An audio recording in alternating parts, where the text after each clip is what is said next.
All right, my dudes.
All right, we have a real, authentic Trumple, I think. This is an account with a lot of history. Oh, wait, the account started in January. But they're offering voice or video. I think it's a real person. I don't think it's a troll. Would somebody keep an account going for over 2 months to troll me?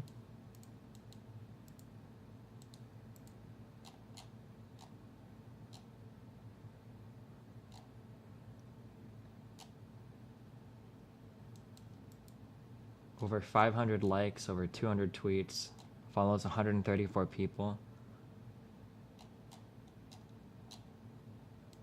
No way, right?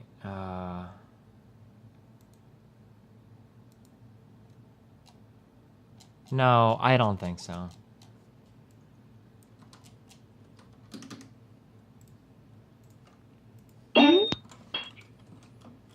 Whoa, hello? Hello. How's it going, buddy? Good. How you doing? I'm doing great. So, to get things started, you're a real, authentic, bona fide Trump supporter, I'm assuming, right? I didn't vote for him, but I support him now, and I'm optimistic about his presidency. I'm definitely not a hater. Let's put it that way.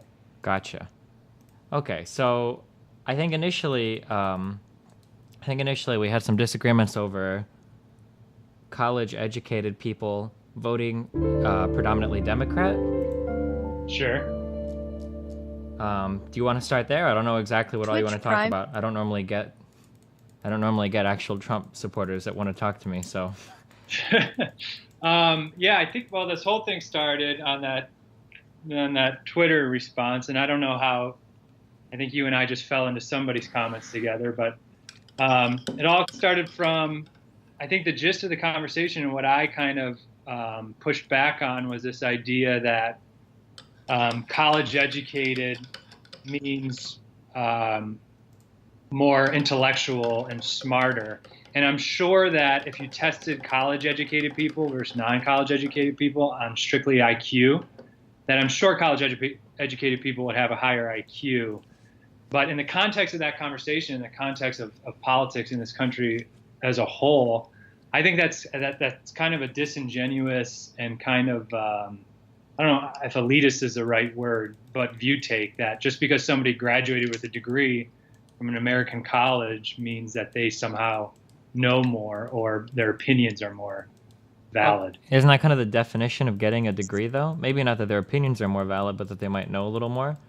I guess, like, Well, I'm wondering how far could you back this up? Like, let's say you had somebody that graduated public school, like grades 1 through 8. Would you say that that person in general probably knows more than somebody that didn't graduate grades 1 through 8? sure. Would you say that somebody that graduated high school and got a GED is more likely to know more than somebody that didn't go to high school at all? Sure, yeah. I mean, you're talking about standardized tests, absolutely. Sure. So then wouldn't you say that somebody that goes to college for 4 years and gets a degree in general will probably know a bit more than somebody that didn't? But see, I can't disagree with you on that because I went down that rabbit hole with you. But in the context of what that was talking about, I think people use that with what you just started off with, that college educated people are Democrats, right? So, well, I just said that predominantly they tend to vote Democrat because somebody was making the assertion that Democrats want to keep education real dumb so that people keep voting for them, which was a strange assertion to make because college educated people tend to vote Democrat over Republicans. Well, I think that person, I don't want to speak for that person, but was talking about public schools with the idea of public schools specifically in the inner cities, in cities that have been dominated by Democrat politics. We don't see them getting any better. We see them getting worse. So I'm not speaking for that kid or saying I agree with him 100%, but I see what the point he was trying to make. I guess. I guess. I mean, I don't know how relevant that is to the whether or not Democrats or college-educated people vote Republican or Democrat. But I guess that was funny to me too because this whole thing started, and then you and I and a couple other people jumped on how somebody said that my statement it's typical of somebody who didn't go to college, and I think they said that because they could tell that I was a Trump supporter. Well, I think the problem was that you said that you claimed to have a master's in geology, you said? Yeah. Yep. So it's strange to me that somebody that's gone through that much education would make the claim that there's a decent chance that any random person with no college background is going to be about as intelligent as any random person with a college background, when that's probably a factually incorrect statement. But and I'm sure if you take that average, but you can't say that somebody just because they went through, and a lot of colleges in this country, and I did a little bit of reading about you. So let's use you for an example. You didn't finish college, correct? Yeah. But you seem very educated, well-balanced person who thinks through their ideas. How do you learn? How do you get your opinions? How do you learn about things? When we're talking about things like this, we're talking about averages. Based on where I'm at in my life today, I would say that I'm not trying to toot my own horn, but I would say that I am a far outlier. I don't think that the standard is drop out of college and make 6 figures streaming video games on the internet. I don't think that that's the norm. But I think, okay, here's where I think we disagree. I think the idea now, especially in 2017, I finished undergrad in 2009 and then graduate school in 2011. And I'm sure now it's even worse so that this idea, because you've gone through this process, because you've paid the money and you showed up and you got passing grades on all your tests, that somehow that means you're smarter, hence your political opinion, especially in this context, is more valid or means more. Well, so the problem is, again, we have to be careful because we're talking in averages. So I would never make the claim that going to college automatically makes you smarter, and I would never make the claim that not going to college makes you an idiot, right? But none of this is a false dilemma, right? You can still have people that are really smart that never went to college, and you can have people that graduate from college who are really dumb, but you can also have, in general, people going to college are in generally smarter or more informed than people not going to college. I think that that's a pretty safe general statement to make. Sure, but in the context of this political discussion, that's not how, even though I'm not saying you used it this way, but if you look at that Twitter feed that you and I were on and look at Twitter in general, that is used to say Democrats went to college, therefore Democrats' opinions are more valid when it comes to this. I mean, I guess like that's an extrapolation. I don't think I was trying to make that argument. I might make that argument though, but I mean that's an extrapolation that in some forms and policies can kind of be supported. Not to defend every Democratic position, but there are a decent number of Republican positions that are untenable with any level of education. For instance, the stance on something basic like I don't know if you're religious or not, but a really basic thing like evolution, right? this is something that I feel like it would be very difficult to find an educated person that would want to argue that we should teach creationism in schools, right? That seems like something that you would have to be uneducated to try to defend that argument, right? So then let's stay in the realm of statistics and extrapolate on that. Then would somebody who's simply just religious, not saying they want to teach creationism, they're really smart, can they also be religious? Yeah, sure. But doesn't that go against your thing? How can you think that Jesus is the Son of God if you're educated? Well, I mean, religion comes in all sorts of different flavors. There are people that are, religious but are far less fundamentalist than other people. There are people that believe in evolution as it's written on paper, but it's guided by the hand of God. I mean, there are ways to augment creationism to make it science friendly. Even the Catholic Church does it to some extent with different views. Sure. You could argue that a lot of climate change positions are rooted in ignorance on the Republican side. Taking single pieces of data about a very complicated system and then trying to say, well, look, this is all bogus. I agree with you there, but I think something especially like that is not so much your opinions dictated by your education level, but of what side of the political fence you fall on. Yeah, but unfortunately, I don't think these sides are equal right now. I don't think that there are very many educated people that defend the position of climate change is just a total hoax from China. Right? Whereas you can find an overwhelming amount of support for that idea on the Republican side. Sure. And then to take an example, let's say I don't know John McCain's, just to use an example, certain position. If he was to say climate change is bullshit, it's made up by China, I would be like, okay, John McCain's probably not stupid. He probably actually sees it, but because he's a Republican trying to get reelected, he's going to say that. But I guess that speaks onto the Republican base. Yeah, that speaks to the base. Yeah. Sure.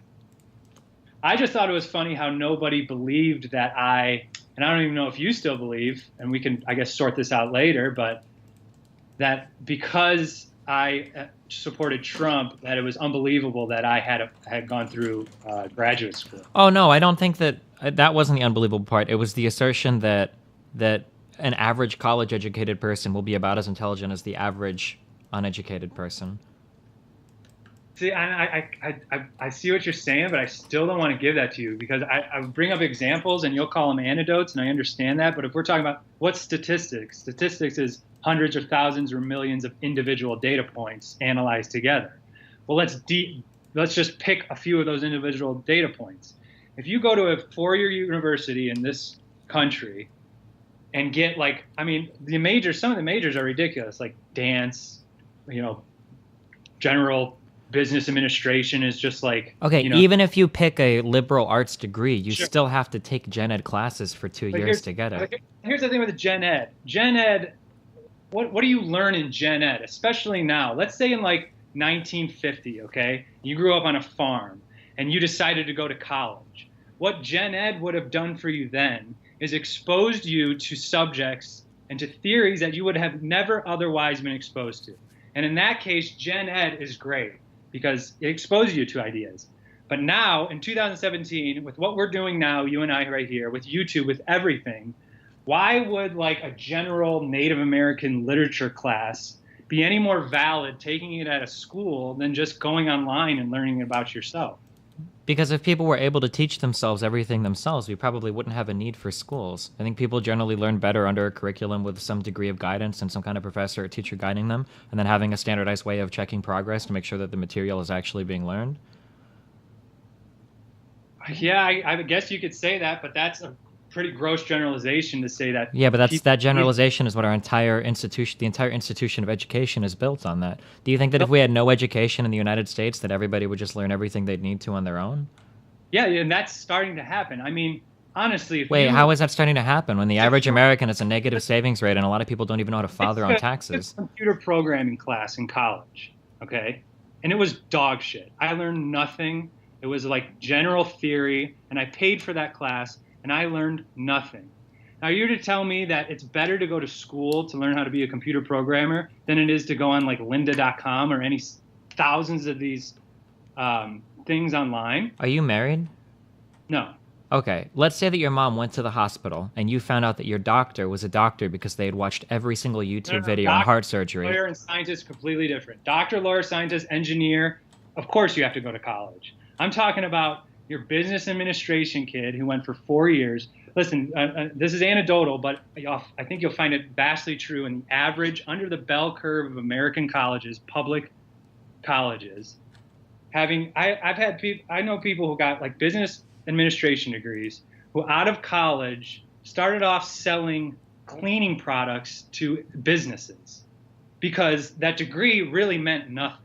Okay, their gen ed classes didn't help them at all. They started right where you would have started at 18 had you have done that. Sure, but now we're talking about job market and whatnot. I mean, I guess I don't know. It's strange to me. So you're essentially saying that education is worthless?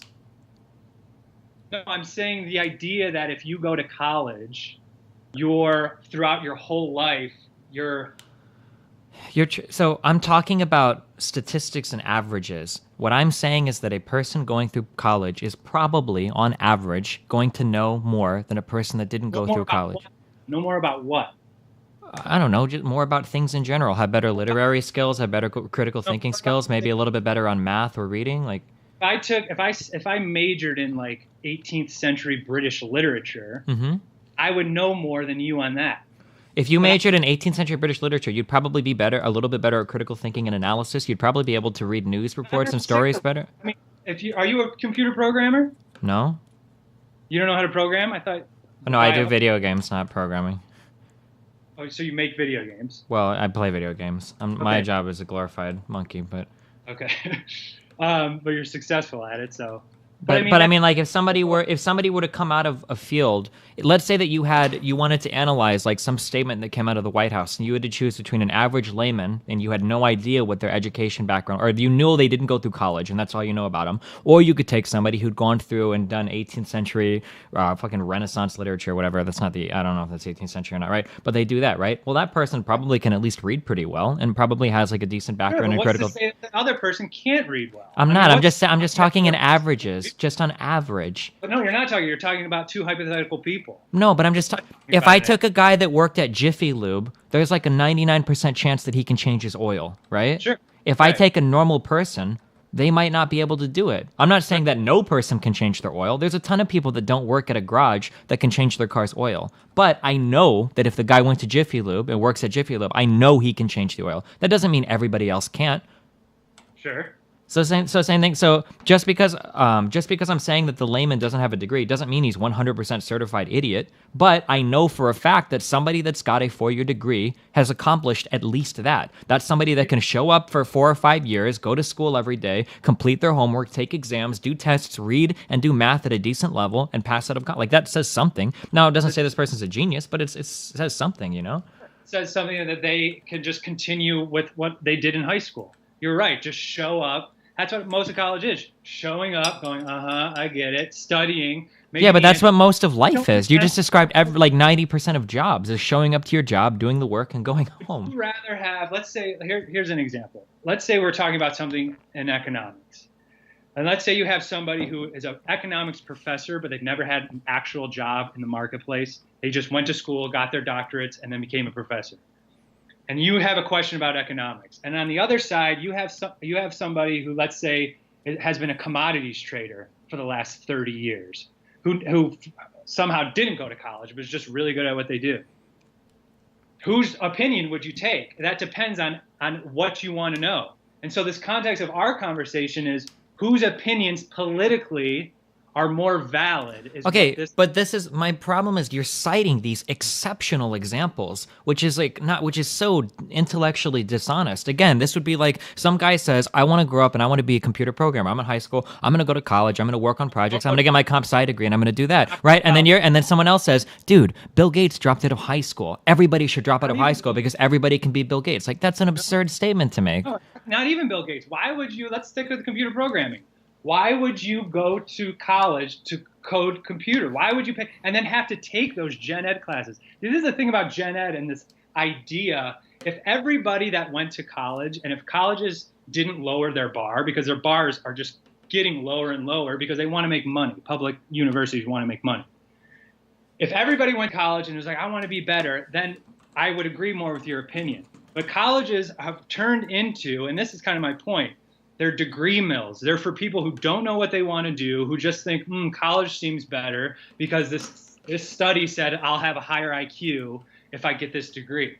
And I think we'll see more and more as more people have access to alternative educations like the internet, that just going to college doesn't make you more knowledgeable in life. I had 6 years of higher education.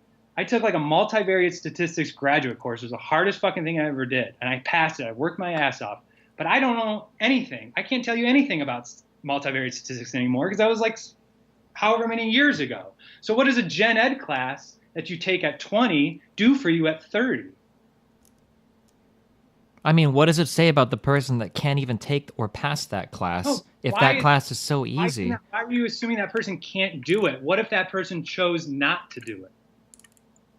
I mean, going by your argument, then why do we have any education at all? Everybody can just go out and learn everything on their own. And I kind of agree with you. Unless you want to be something very specialized where you know you're going to have to learn science, math, doctor, engineer, anything like that, absolutely go to college if that's what you want to do. If you're going to college for like fashion design, which is the university I went to, a lot of girls went there. It's like, what are you doing? I don't think because you got a degree in fashion design that your IQ is higher than my buddy who became an electrician out of high school. I mean, not everybody, first of all, not everybody that doesn't go to college picks up like a skilled trade, like becomes an electrician or a plumber. Sure. Like there are a lot of people that only bounce around like random minimum wage jobs and whatnot. Like this comparison that like, cause I may feel like you're making these really dishonest comparisons where like the average person that doesn't go to college becomes an electrician, or the average person that goes to college gets a worthless degree. You know how many college degree people are working at Starbucks and Macy's? Probably not as many as people that don't have college degrees at all. Like you're acting like the average college degree, or the average person that doesn't have a college degree is going to become an electrician or a plumber. Yeah. Dude, I live in a place where there's so many Mexican immigrants, and they're all the only construction workers out here. And I guarantee you they didn't go to college. Why do you assume somebody who doesn't go to college must be like a gas station attendant? Like, what do you think people that don't go to college? Yes, I'm sure there are dumb people. Okay, can you explain to me graphs like this that show that people that have 4-year degrees on average earn $15,000 to $20,000 more in a salary than people that don't even have a college degree? Yeah, but I thought we weren't talking about how much money you make, because I can show you people who were entrepreneurs straight out of yeah, but you're giving me exceptions. Can you explain to me, is it because the people that don't go to college are smart enough to realize they don't need the money? Do you think it's just by making more money you're smarter than somebody else? In general, usually people that go after higher paying jobs are able to do so because they have the qualifications to do it. Whether you want to call that smarter or more knowledgeable or whatnot, you're telling me that if I were to go and talk to a high school dropout who's making $25,000, $30,000 a year, you think that this person is somebody that wants to make that much money that wouldn't go after a $50K job if he had the opportunity to? He probably would. I don't see. So why? Tell me why when I look, and I can find you 50 million graphs like this because I know the data supports what I'm saying. Why is it that the average salary with a college degree is so much better than without a college degree? Because now we're getting into different things. Because college degree jobs make more money. But the whole crux. Okay, but just earlier you were joking that college degree people get jobs at Starbucks. A lot of them do. But clearly not enough to bring down the median wages of the average bachelor's degree holder. But to say the argument here is, are you more, and we had this conversation on Twitter in a political environment, is your political opinion more valid because you're quote unquote smarter because you went to college? I'm telling you, college is a degree mill unless you're very specified. Then why don't these poor people just go to a degree mill and get your foot in the door for your first job? Honestly, my brother, and there's another anecdotal thing, went for visual communications. He makes a lot of money now, but he went for school. He films like sporting events and is the director in the truck. And he's working with guys who never went to college. It's this idea that you have to go to college to just be smarter, and it's totally not valid, especially now anymore. And if you want, and the idea that, oh, you didn't go to college, you're a Republican, therefore you're stupid or you're dumber than a college-educated Democrat. You know why college-educated people are so much more Democrat? You think that the curriculum in American universities is right-leaning. I mean, who are American professors now? They're all the anti-Vietnam professors that just stayed in school from the 60s and 70s. You have a master's degree in geology, correct? Yeah. The president of the United States right now is a Republican, and the stance of the Republican Party right now is that global warming is a myth perpetuated by China.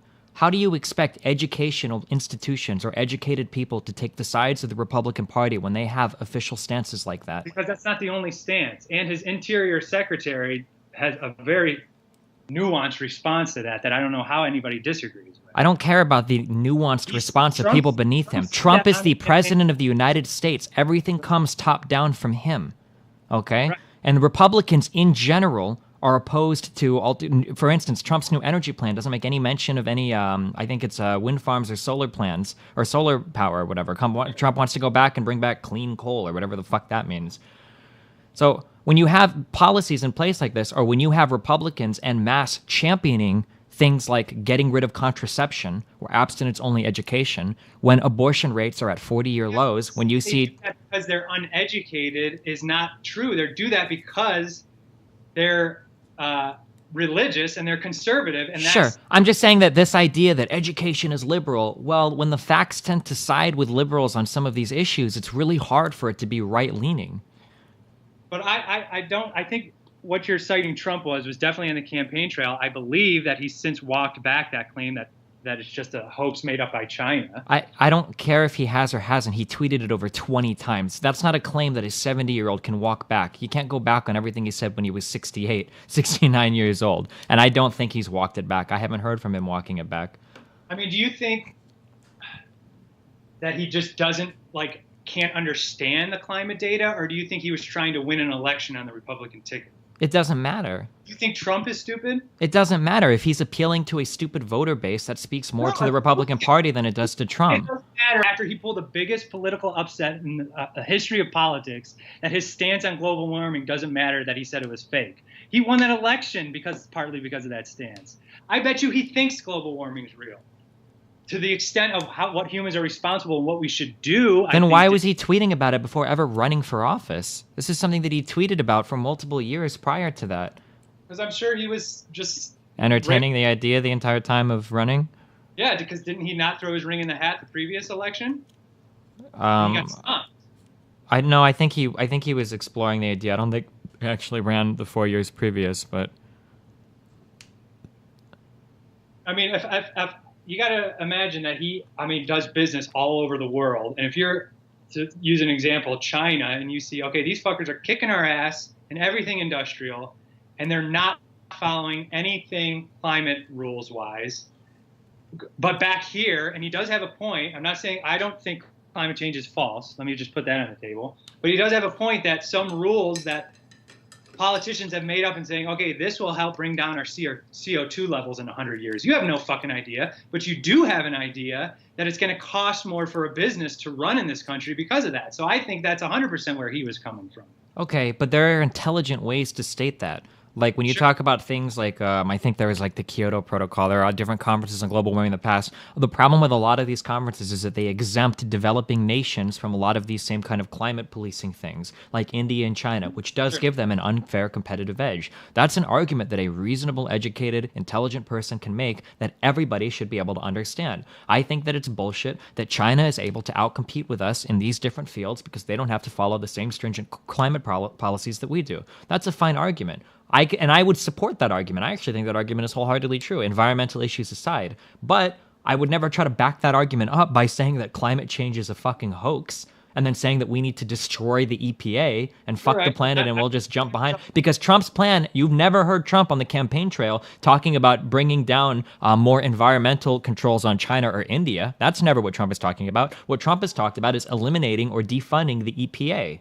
Right? That's his stance. So that doesn't seem to be going in a direction where we're making things more competitive. That's just destroying the EPA so that we can all play in the same shitty playing field.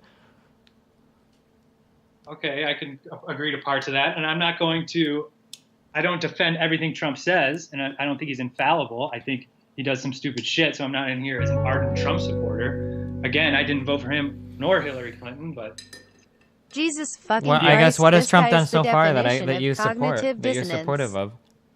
I'm supportive of his laws on lobbying. I'm supportive of his stance on veterans and law enforcement. If And you're I'm supportive of his laws on lobbying, why do you think it's okay that Steve Bannon has infiltrated the White House as deeply as he has, that he's got a chair in the National Security Council? Same vein, I thought, see, now it's Bannon is the puppet, when before it was Russia and Putin is the puppet. And if Russia and Putin and Bannon weren't around, it would be the Koch brothers are the puppet. There's always some puppet. Do you honestly think Donald Trump ran that whole campaign and 99% of everybody in the media and everybody was against him, saying you have no fucking chance, you're never going to win? He wins, that he's just going to get in the White House and go, okay, Steve, well, what do you think I should do now? Okay, I'm gonna get. Hold on, I want to guess something. Are you 6'2"? How tall are you? Around 6 foot. Okay. Did you play basketball in college? No. Oh, that was a really good pivot, but it had nothing to do with my question. My question was, why is Steve Bannon so deep in the White House when he's just the head of a media conglomerate, when he's the head of Breitbart? I don't know where everything about Putin and Russia came in from. I'm asking about Bannon. Why is Bannon so deeply embedded in the White House if we're quote-unquote getting rid of lobbyists and all of that?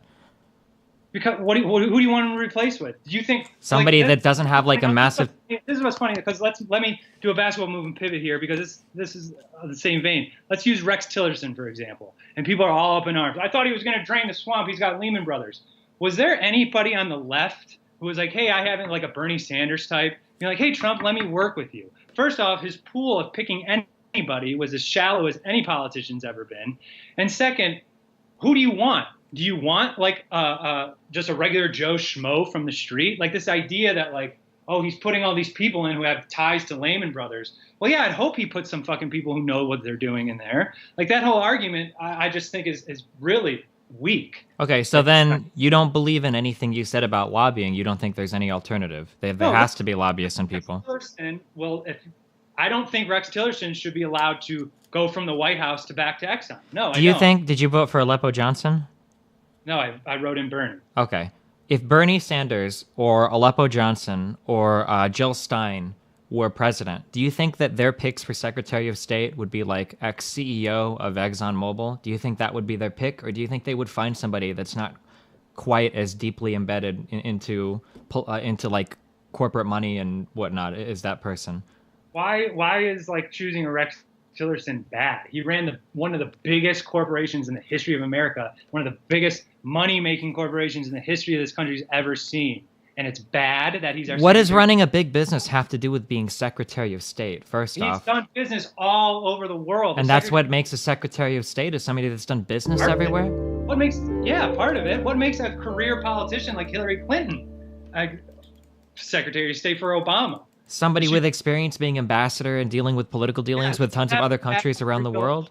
Job in her life. I thought that's what the left used to care about. Remember, like back in Occupy, it was like, get all these politicians out here. We don't want any more politicians.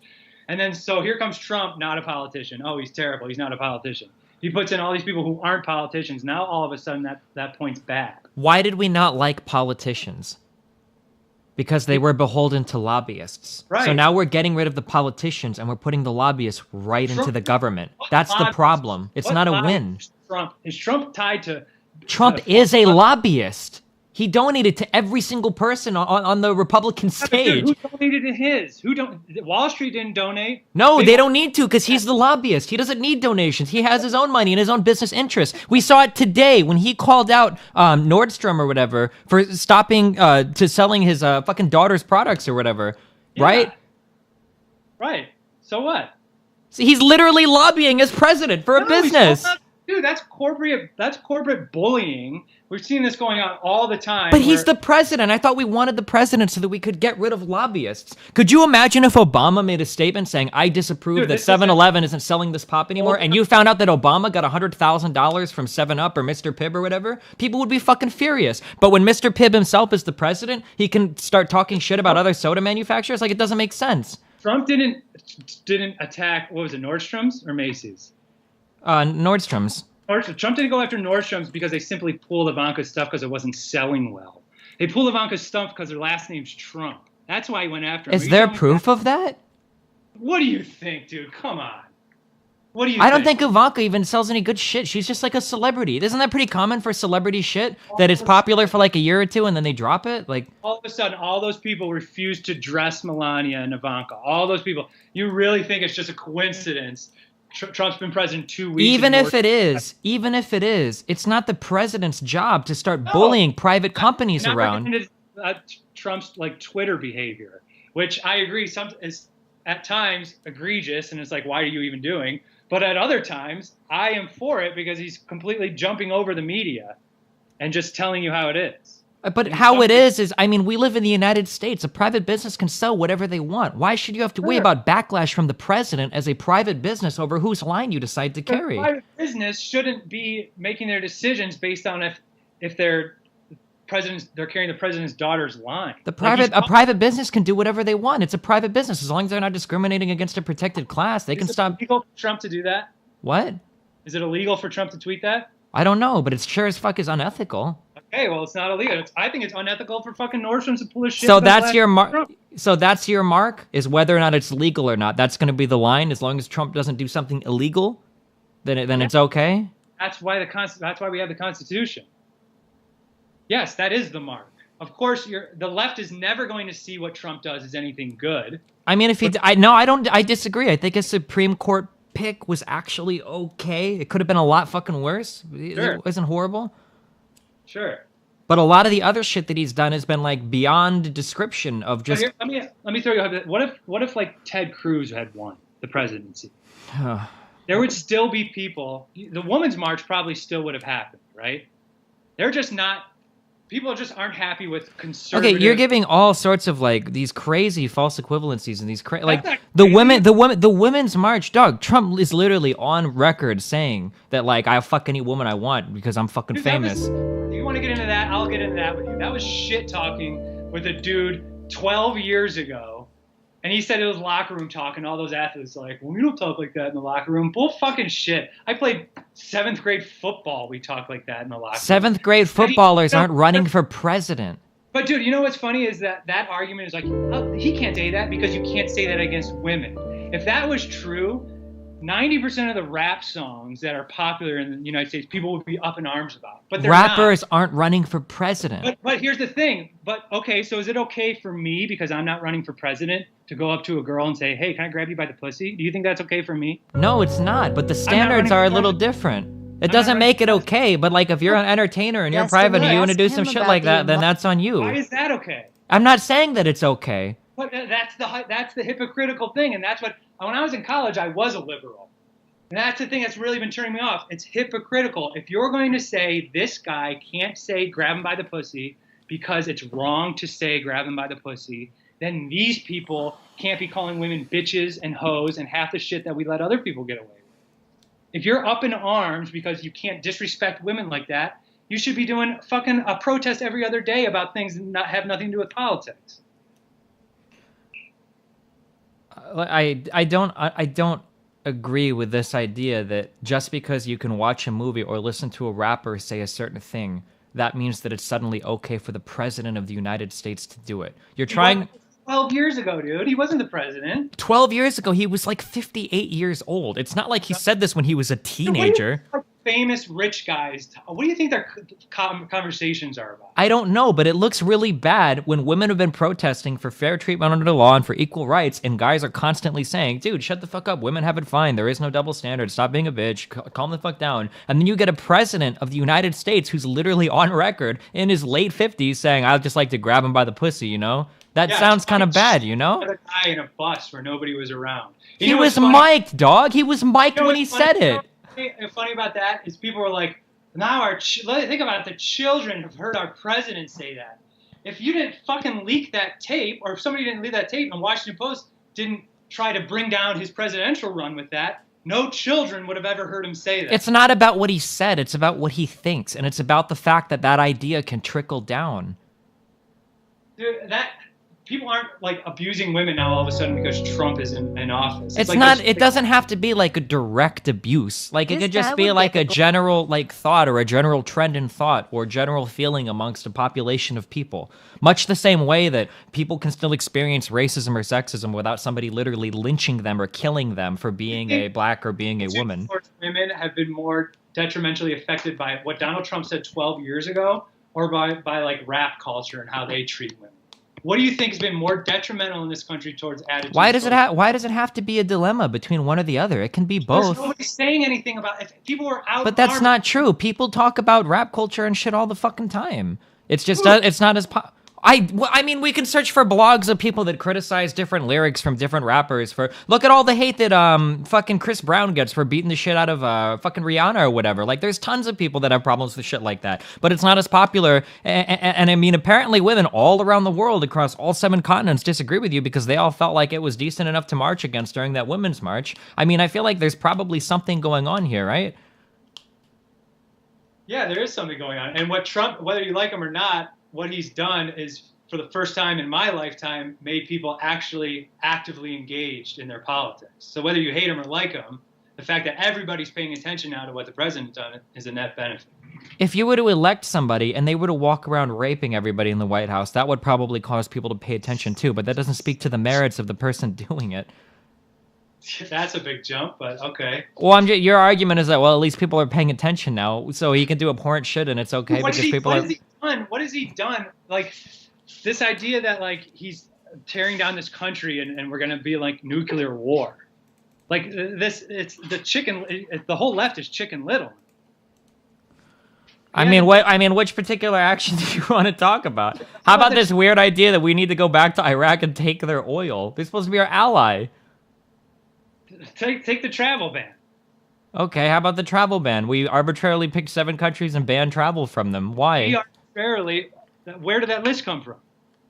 From the previous administration? Right. Where did the ban come from? You think that's really... Where did the travel ban come from? I don't care where the list came from because Obama's administration didn't ban travel from these 7 countries. They were just identified as being potential terrorist hotspots. He didn't ban travel from all of them. Right. Because he didn't want to fucking take the heat. But why? Or because maybe there were other ways to deal with it. Maybe they have increased screening or vetting for people coming from these places. Because people in the Sudan keep great fucking public records. Dude, how many terrorist attacks have we had from people coming from Sudan? How many terrorist attacks in Europe have been done by second We're not Europe. I don't care about Europe. Why aren't we Europe? Just because our ocean's separate. We're not Europe yet. Dude, is the ocean going away anytime soon? What? Is the ocean going away anytime soon? No, but you better believe there's a whole group of people who want to just basically bridge that ocean and bring those people over here. That travel ban, you just say arbitrarily list. Do you think, like, I think what you're saying and what the left in general is really naive and really downplaying the state of the world. I think everybody thinks like, oh, these people they're disenfranchised. And if they just had a chance, they'd think like us. Like, have we not learned our lesson? We tried to bring democracy to Iraq this last decade. They didn't fucking want it. Okay, not because democracy was broken, because that's just not how they operate. So to say like this list is arbitrary of Libya and the Sudan and fucking Afghanistan or Iraq and all these other countries is that's disingenuous. So this reason we came on here is that Trump is, whatever he's done, it's been so overblown. Sessions as the attorney general is another thing. They think it's going to be like all out war on black people on the streets. It's not. He hasn't done anything illegal. He has done nothing to be brought up on impeachment charges, although people are calling to get him impeached every single day. We're not sure right now if the travel ban is legal or not. That's something that I think the Ninth Circuit has already heard oral arguments on that, and they're going to talk about whether they're going to go forward with the case. That's still something that's going to be decided. I think right now the travel ban is currently suspended, I think, federally across the entire United States, I think. Sure. It'll go to the Supreme Court either way. Sure. So... But I mean, like the travel ban is not, first off, it's not a Muslim ban because Indonesia and Egypt and a dozen other countries would be on that if it was. If I walk into a black school and I kill every black person, can I say that I didn't do a black person shooting spree because there were still 2 million black people that were unaffected by it in the United States? Yeah, that's... How tall are you? No, you just said that it's not a Muslim ban because it doesn't target all Muslims. Why is it that we have Trump on record multiple times saying that he wants to ban Muslims? Why did Rudy Giuliani, the guy that helped him draft it, why is he on record saying, I want to ban Muslims? Or Trump came to me and said he wants to ban Muslims. He wants a legal way to do it, right? Why did we ban travel from 7 Muslim majority countries? Why is Trump on record saying he will give preferential treatment to Christians? These kinds of things make it look like a certain group is being targeted. Do you disagree? How are we going after them? How are we targeting them? The last administration targeted Muslims, and the George W. Bush administration targeted Muslims. Listen, that travel. I'm not talking about George W. 120 days. That's not a ban on Muslims coming in the United States. That's 120 days. First of all, this is all irrelevant. What can come here? Okay. Why did we ban travel from 7 Muslim majority countries? Say Because we were going to they're give because and they're shitholes. You think Iran is a shithole? Dude, do you understand what the Ayatollah is just as important as the president in that country and wants to wipe Israel and America off the map? Then why haven't we had a whole bunch of terrorists coming from Iran into our country? I don't know. Why haven't we had a bunch of terrorists coming into our country from Iraq or from Syria? Just let everybody in. I'm pretty sure that kid at Ohio State was from one of those countries, was he not? I think the Ohio State stabber might have been from Sudan. But San Bernardino wasn't from any of those countries. None of the 9/11 people were from any of those countries. The Pulse shooting club dude wasn't from any of those countries. So just not worry about those countries at all? It's not about not worrying. It's about having a reasonable foreign policy that doesn't alienate us from the rest of the world and incite more hatred. Why would you... That's a bullshit argument, excite more hatred.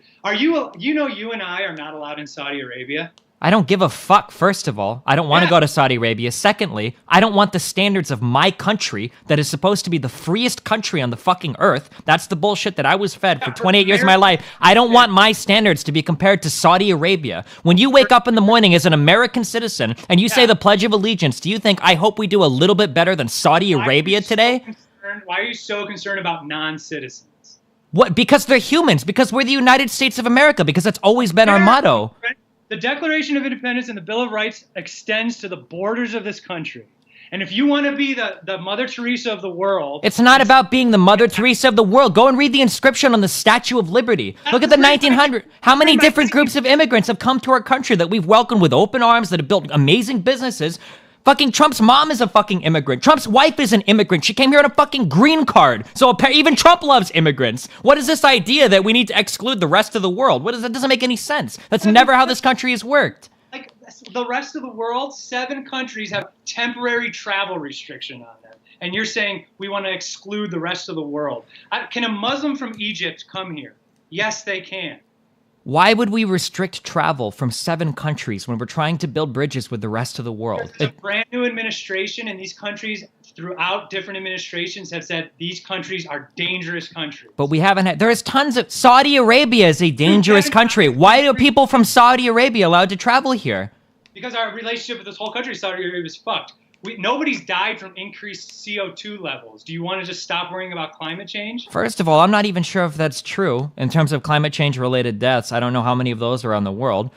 But I mean, the problem I have is that it seems like people like you seem to think that like Muslims in general represent this great threat to the West, when in reality, there's like 50 million things that are so much more relevant to talk about. I agree with you. I think what we should, before we Starbucks is like, oh, we're going to hire a bunch of refugees.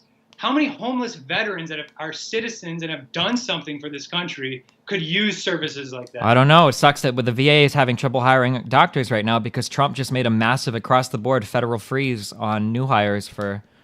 Yeah, that wasn't the VA's problem. I mean, some people have complained about it now from the VA, but... Trump is the only person in a long time that actually... Don't you think that he's actually going to try to do something with that? I don't think Trump is in here to make money. I don't think Trump's in here because he's a puppet of Putin. I honestly think he wants to make... Oh yeah, and Starbucks already has a program to hire vets anyway. If Trump cared so much about the soldiers, why is he talking about sending people back into Iraq? Because he wants to counter-fight ISIS. ISIS isn't in Iraq. They're almost completely kicked out. ISIS is dead, dog. ISIS is a nobody now on the world stage. They haven't been for like the past year. Okay, I don't think that is going to hold up. If it's not ISIS, it's going to be somebody else. So we're just perpetually stuck against the elusive, invisible boogeyman. There's always going to be some terrorism somewhere. Isn't this like 1984? We're always at war with Eurasia or some other random at any point in time. Like, yeah, and I think we should get the fuck out of the Middle East and generally leave them alone. how does that align with Trump's view of going back and taking all of Iraq's oil? Okay, that Iraq's oil thing again was on the campaign trail. You have to separate those two. I'm pretty sure. Okay, so everything that he said when he was campaigning, I have to ignore. Not ignore, but don't say it like it's actually happening in the world right now. Okay. I mean, right? I mean, have we not learned anything from politicians over the last decades that what they say in the campaign trail? I thought the whole point about Trump was that he wasn't a politician, was that he was draining the swamp and that he was being really honest. Dude, he is doing some of those things, and he's doing so far doing things that he's campaigned on. Okay, so then I think it's fair to say he's going to send troops to Iraq to take back the oil, because he is doing some things, right? Maybe he will, but I think that's stupid. Again, I won't defend, if that's the reason he goes back into Iraq, I will not be somebody who defends that reason. Why would you defend a travel ban that hurts our relationship with 7 other countries across the world when we're supposed to be strength?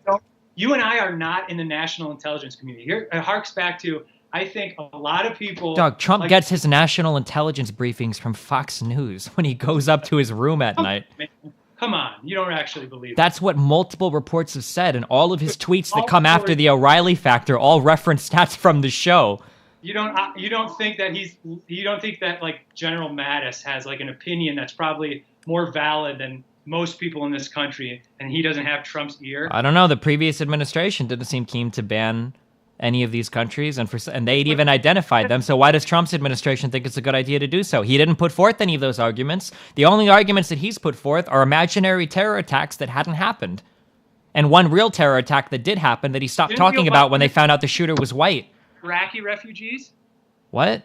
Didn't the Obama administration restrict Iraqi refugees for 6 months? It's not even close to comparable. Why? 1, it was passed as legislation through Congress. 2, it was in regards to a very specific terror plot that was foiled by people specifically coming as refugees from Iraq. 3, it wasn't a total ban. It was only an increased vetting process from people coming from those countries. 4, it didn't impact people with green cards or visas already. Green card people are fine now. They got detained for like 14 hours. Dude, that was 100 Yeah, now because there is a massive... It's because it was ruled. First of all, these are just people that got detained. It doesn't talk about all the people that were turned back, okay, that weren't even allowed to travel back. Okay, but if you have a valid green card now, you're fine. Yes. Yeah, now you are, because it was overruled in the federal courts because we've gotten a fucking injunction or whatever against it. Now it is, but not according to the original executive order. Before that, yes, Trump rolled that out in a very shitty way. But the idea of it, I don't disagree with, because, dude, you honestly think, what do you think extreme vetting of somebody from fucking Libya is like? How do you vet somebody from Libya if they don't have a fucking birth certificate even? I mean, I think our 14 fucking intelligence agencies do a lot to do it. We depend on the UN for all that stuff. First of all the people that are even recommended to the UN, only 1% get referred to the United States. And of those people, only 50% even make it through the process. And that process is like 18 to 24 months long. What's the worst that can happen by restricting travel for 120 days for those countries? It makes us look bad domestically to Muslims that are already here. It makes us look bad around the world. It's potential propaganda fodder for people that say that we hate Muslims because it's a strong argument in favor of it. It weakens our relationships with all 7 of those countries that are on the travel ban. And in general, it just seems to further into this idea that America is backing itself into some incredibly frightened corner for no reason. I think it plays negatively in a lot of different ways. The state of Washington is trying to make the argument that there's economic loss suffered. And it's also a big slap in the face to people that we've worked with in Iraq that we promised green cards and whatnot over here in the United States. This is why the CIA came out being against the travel ban, because now those people are all fucked as well. Sure, I agree with some parts. It wasn't rolled out. Some parts like that green part were pretty shitty, but I don't think the idea of a travel ban ordered from the president for 7 countries out of hundreds of countries around the world is going to like destroy this nation and like what it represents. It's not going to destroy the nation, but that's not what we're talking about. It doesn't have to destroy the nation to be bad. I can chop your hand off and it's not going to kill you. You can stitch it up. You'll be okay. You'll probably still have about the same lifespan as you would have before. but you don't want to get your hand chopped off. Why would you make that argument that it's not going to destroy the country, so it's not a big deal? I think it's a pretty big affront to what the United States is supposed to stand for. And if the intent of this ban was to target Islamic people, that's a massive affront to what the United States is supposed to be for. I am not a Christian. I do not live in a Christian-ruled country, and I don't want a presidential leader making religious decisions about who can or cannot come into this country, at least in regards to the fact that we're in some holy war with Islamic people. I agree. It shouldn't be that, but I think those 7 countries specifically are a little more than just there's Muslims here. Well, then I don't know. I mean, it would have been nice if Trump would have released any of those statements, huh? Would have given some inkling for as to why they were banned. Maybe that would give us a little bit more to go on, and maybe they wouldn't be getting trashed in courts around the country as people look to overturn the executive order. I don't think that's going to get overturned when it's all said and done. I think that's well within his powers to do that. I will see what the Ninth Circuit, I guess, thinks about it. I think the Ninth Circuit is going to overturn it. And then it'll go to the Supreme Court, and then I guess we'll see from there. Yeah. But anyway. Even if you argue that it was okay for him to do it, the way that he did it was mind-blowingly fucking horrible. Yeah, it was stupid. It was stupid. He has smart people around him. He should have consulted. Well, he doesn't have any smart people around him. He's got random businessmen. He's got a guy that was the head of Breitbart Media. Like, I don't know if any of these people around him are capable of giving him the advice that he needs. And the fact that he spends so much of his time watching TV, like, I'm not actually sure. I think he has plenty of smart people around him. That idea that he, like, when he first got elected, people were like, turns out Trump doesn't know he needs to hire a bunch of people for his cabinet. Like, really? He doesn't know that? Who the fuck believes that? If he's got so many smart people around him, then why was this executive order such a disaster? So much so that the previous attorney general martyred herself for it. And that the rollout was so haphazardly done, and that people all across the country were protesting, and people all across the country that were even working were confused. The Department of Homeland Security didn't know how to treat it initially. They had to put out a statement that night saying, well, by the way, guys, just so you know, we really are supporting this. Like, why if he's got so many knowledgeable people around him, why was it such a clusterfuck getting this executive order out? A pretty massive one at that. I don't know why he did it that way. I can't speak for him on that. How do you think about Betsy DeVos? Or DeVos, or I don't know how to pronounce her name. I only read it. I admittedly don't know too much about her. I don't like where she comes from, and that she's like a billionaire and just seemed to have bought her way into this position. I'm not totally against charter schools if that's what she's pushing for, but I admittedly am not too knowledgeable on her stance about everything. Gotcha. What do you feel? I don't know. I haven't heard anything good about her. She seems crazy. She doesn't seem to know much about public education at all. She couldn't answer any questions well. A lot of her money comes from, I think she married into the Amway business. Yeah, they're like billionaires or some shit. Yeah. So yeah, I don't think Trump is going to be like, I don't think he's the greatest president ever. What about this fascination over the inauguration crowds? Why did he draw this on so much? Yeah, but I think that is because really, and you have to admit that the media, mainstream media, shits on him constantly. And he is pushing up against that. Whether you say that is what the president should do or should not do is a different argument. But I actually wished Obama would have done this with places like Fox News. Would just come out and be like, no, that's not true. The inauguration crowd size is a little, I don't know, juvenile or insignificant. But yeah, but Trump is the one that made this into like a presidential, like international deal. Yeah, it's not like he just came out and said, look at my inauguration crowd. It was everything was, look at Trump's inauguration crowd. Look at it compared to Obama's, and nobody wants to go. And there was like one video posted, and then Trump went crazy. He even spent time talking to reporters that went to the White House like the day after. And when Spicer came out to give his statement, the first thing that he did was spend 5 minutes talking about the size of the crowd. Doesn't this seem incredibly juvenile? Like insanely just... Sure, some of it does, but I mean, on the other half of that, and it wasn't just one video. It was every fucking blog, leftist blog that's against Trump on Inauguration Day was picking up on it. And he said back, and I don't know, I wasn't in D.C., so I don't know what the real crowd size. Trump could be right. And if he was right, if they were disingenuous and somehow falsified that. I'm glad that he said out. I mean, there's videos of it. It wasn't disingenuous. Like, it's pretty well documented. Not to mention that Spicer came out and just flat out lied about some things. Like, why did he lie about he said they needed, like, magnetotrons or whatever, or magnetospheres or something, and, like, that wasn't used. He said that the crowd size was the biggest it had ever been. That's just patently false. Like, you can tell from all the video footage. Like, there are time-lapse videos of everything. Like, it's, like, I guess it's kind of shitty to make a big deal about it, but why would you pick this hill to die on? Like, you're gonna go to war defending the size of your inauguration crowd? Like, that just reeks of pettiness. Yeah, I think it was just putting the media on notice is that you're not going to get away with just shitting on him for shitting on him. All this What do you mean? Wait, putting the media on notice for reporting facts?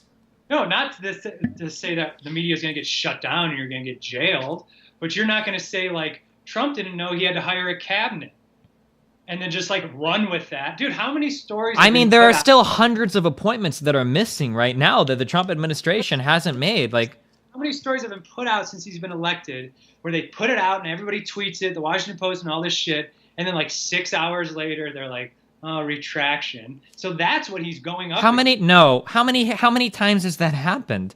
I think this happened once with, like, somebody talking about the MLK bust missing or whatever. Oh, yeah, there was that and there was more. I can send you something, and same way you sending me something. But that's what he's saying. You're not going to shit on me because no matter what he does, going back to the inauguration, if Bernie gave that speech, if Bernie would have won and given that speech that Trump gave, we would have been like, good for you, Bernie. That's exactly what we... I don't think so, dude. I don't think Bernie would have given another campaign speech, which is kind of what his thing sounded like. Dude, he called out, Trump in that inauguration speech called out past administrations, elites, and the working class being looked down upon. Trump is the definition of an elite. Like, you can't get any more elite than a billionaire in the United States. Yeah, he's rich. They're all rich, right? Fucking Elizabeth Warren is fucking rich, okay? Why do you think it's okay for Trump to tweet that 3 to 5 million illegal immigrants voted in the election? I've never said that was okay, but I also do probably think that's probably very valid that there was probably out of the 11 illegal. Where's the evidence for it? I can't produce the evidence for it. Then why can you make that claim?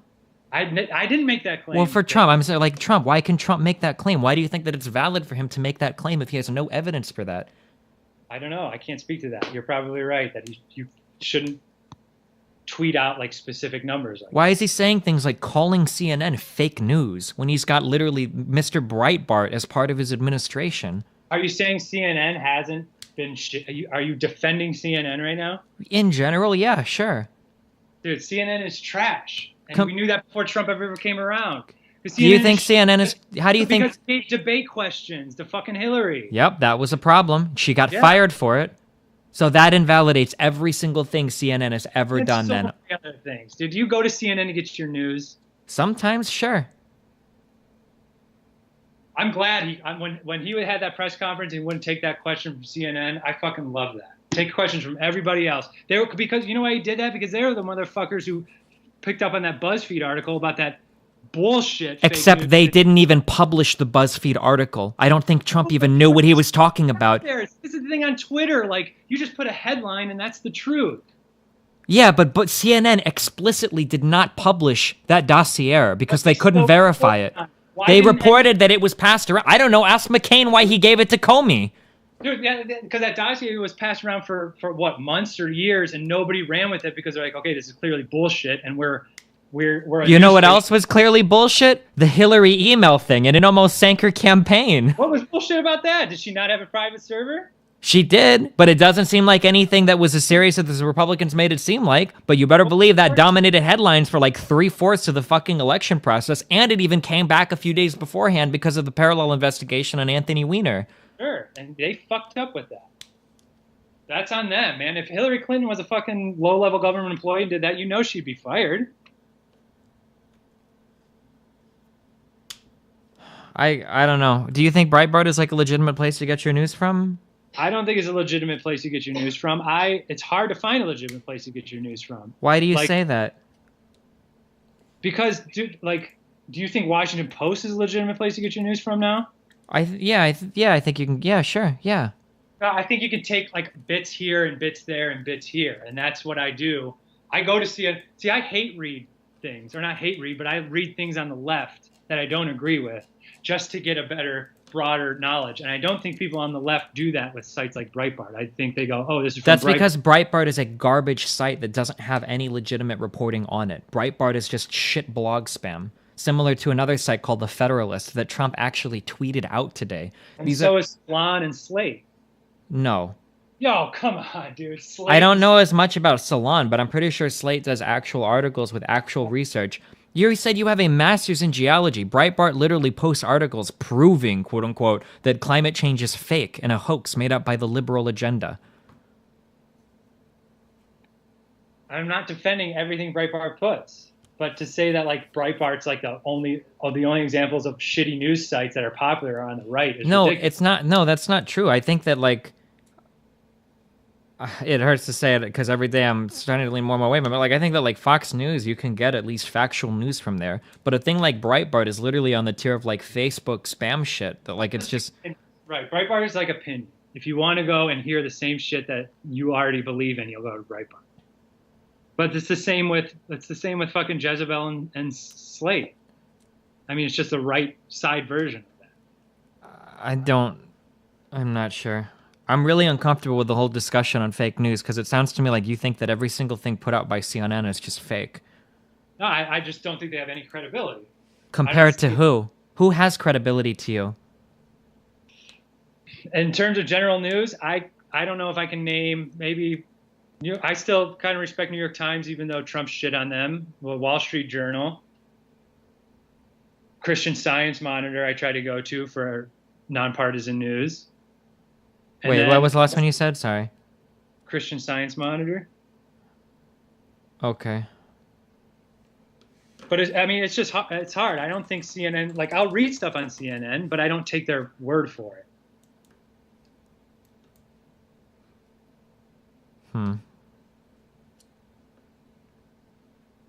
Because I go to CNN, something happens, and I go to CNN. I know what their angle is gonna be on it.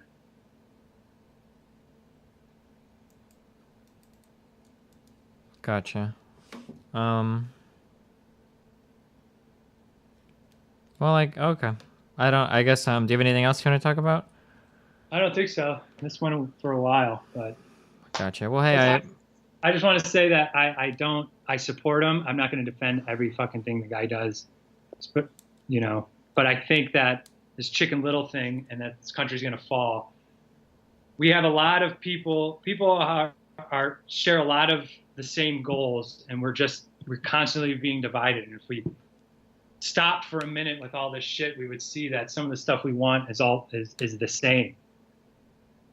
But this thing that Trump's going to ruin the country and putting a picture, like the New Yorker put a picture of the Statue of Liberty with its flame tucked out. It's like, oh no, America's going to fall. It's like that doesn't do anybody any fucking favor. Well, maybe not fall, but maybe step away from what we thought were traditional American values. I honestly think Trump wants American citizens to have better lives, no matter who you are. Do you think the 20% tariff on Mexico is going to help with that? I don't know. I do think that our trade deals, from little of I know, I'm not going to speak on this, but I mean, it's kind of evident we've been getting screwed over the last 20 or 30 years. On some How is it things. evident? Man, I grew up in a Rust Belt town, my friend. And steel didn't just like get all automated. And I grew up in San Francisco, and San Francisco is doing amazing. So therefore, your argument is wrong. Because it's all fucking Silicon Valley. Yeah. Yeah. So are you saying it's evident only based on where you live? No, but look at like steel production, right? Where did steel production did it disappear? Is it like, do we not use steel anymore? No, we probably outsourced it to overseas. Yeah. We outsourced it overseas because somehow it's cheaper for somebody to make it all the way halfway around the world and ship it all the way over here than it is to make it down the block. And that has in part to do with the trade deals and how things are imported and exported in this country. Okay, so do you want to make it so that steel is made in America and every single person that buys a product that's manufactured with steel has to pay more for it? But here's the thing, to get on this really quick. Now that's an argument if things are going to cost more. But you have to think long term. If I make my product here and you make it in Mexico, and Trump puts a tariff on Mexican imports, now your product is going to be more expensive than mine. So now the consumer is going to buy mine. And now people are going to buy things that are made in America because it's cheaper. Sure. Because, So people are gonna, but it's more expensive than it was before the tariff. but I mean, it's the same thing with like Henry Ford was paying his workers a livable wage. May have made the cars more expensive for the consumers, but overall, the community and the economy, because people are actually making. Okay, we live in a very, very, very different time than Henry Ford, though, where we can capitalize on trade advantages around the world. I don't think that the world was quite as globalized as when Henry Ford was making cars. No, it wasn't. But we can capitalize on global trade. Falls on deaf ears if you go to certain parts of the country. So don't you think it would be better to spend more money getting those parts of the countries caught up rather than to punish every single American consumer by putting artificial tariffs on everything? What is caught up? What do you mean, like caught up? I don't Like, know. Get them, invest money into retraining them for different jobs that are more relevant to the American economy today. Do you think it's sustainable for a country to have to outsource all of its manufacturing? I'm not sure. Like if we had to go into like war, you think it'd be sustainable for all of our steel to be fucking made in China and India? I don't know. Is that our goal, though, is to gear up for war? I'm not actually sure. That is an interesting question, but that's not the argument that Trump is putting forth, that we need to be ready to produce tanks to go into war. The argument is that we need to make our economy stronger, and putting a tariff on every single import seems like a bad way to do it. Well, I mean, those industries didn't just disappear; they went somewhere else. Yeah, they did. But what's wrong with that? Do you want the American economy to look the exact same way that it did 50 years ago? Is that your goal, is to keep the economy looking the same? Middle class, the opportunities that the middle class allow people to look the same way it did 50 years ago, yeah. Okay, but we have jobs now in computer science and engineering and service-related fields that didn't exist prior to that. Sure. Jobs are always going to come and go. I mean, I don't understand this fascination with keeping certain sectors of the economy alive like it's a museum or something. Because you have to have opportunities for people who don't go to college to bring it all back to where we started. Sure. So again, why not spend money on retraining these people towards a different job? I don't know. It just seems weird to punish every single American. Like, well, I used to buy, I wanted to get a $20,000 car, and now it's 24 grand because of import tax. Like, that kind of sucks, but I guess at least some dude in West Virginia has a job now. Yeah, but you can't, you're talking about retraining and educating. That's like going to school. Sure. It used to be, you could be 18, and this is why a lot of black people fled the South. Not obviously, of course, of the racism and Jim Crow, but they came north because they had an opportunity in the factories of Detroit and Cleveland and Gary and all these places. We have to be able to, you can't say, okay, there's no more jobs with a respectable family wage that doesn't require a college education. And at the same time be like, we're not going to pay for college education for you. You have to do it yourself. Then maybe we invest more in education. Maybe that's where we get some of the trade-offs from outsourcing a lot of that labor. And that's part of the reason why I wrote in Bernie, my friend. But I think just to say like, oh yeah, like. Well, but wait, didn't we start this whole conversation off saying that if people wanted to retrain for things, they don't need to go to college because it's a waste of time anyway? Shouldn't these people all be able to figure out how to work other jobs on their own? Or are you saying that college is really important now for these guys? Still available without a college education, but there hardly isn't. Dude, my parents' generation, you could go finish high school, work at a factory for 30 years and retire there and have a house and raise a respectable family. Like, you can't do that anymore. And it's not because, like, 30 years have gone and, like, this shit. It's because of people have made decisions in power that have led to that. Sure. But I mean, our standards of living are a lot different today as well. Like, a middle-class family, 50 years ago didn't have high-powered computers and cell phones like even lower-class people do today. Like, I mean...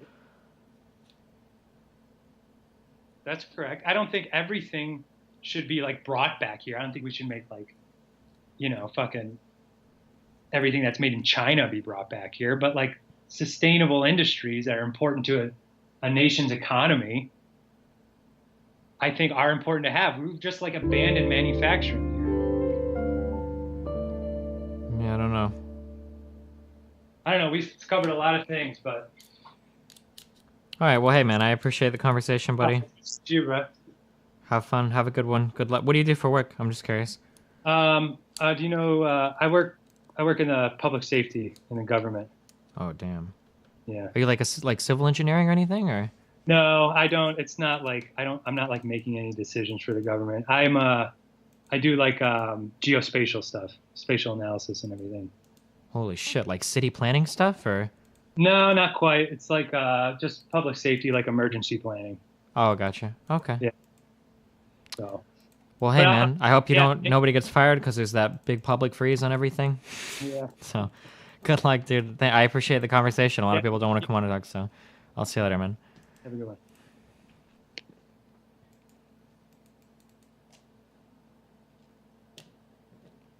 Geospatial emergency. I bet this is the guy that sets up the speeding cameras everywhere.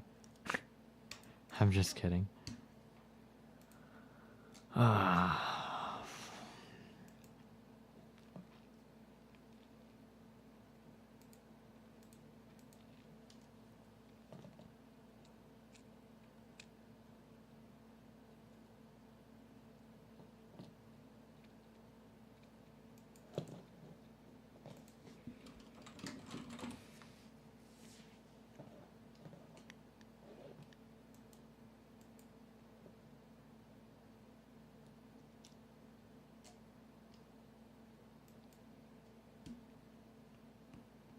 Why is Kyle liking your Twitch chat? Because he's a little cuck fuckboy piece of shit that hasn't answered any of my tax questions on Skype in a long fucking time, Kyle.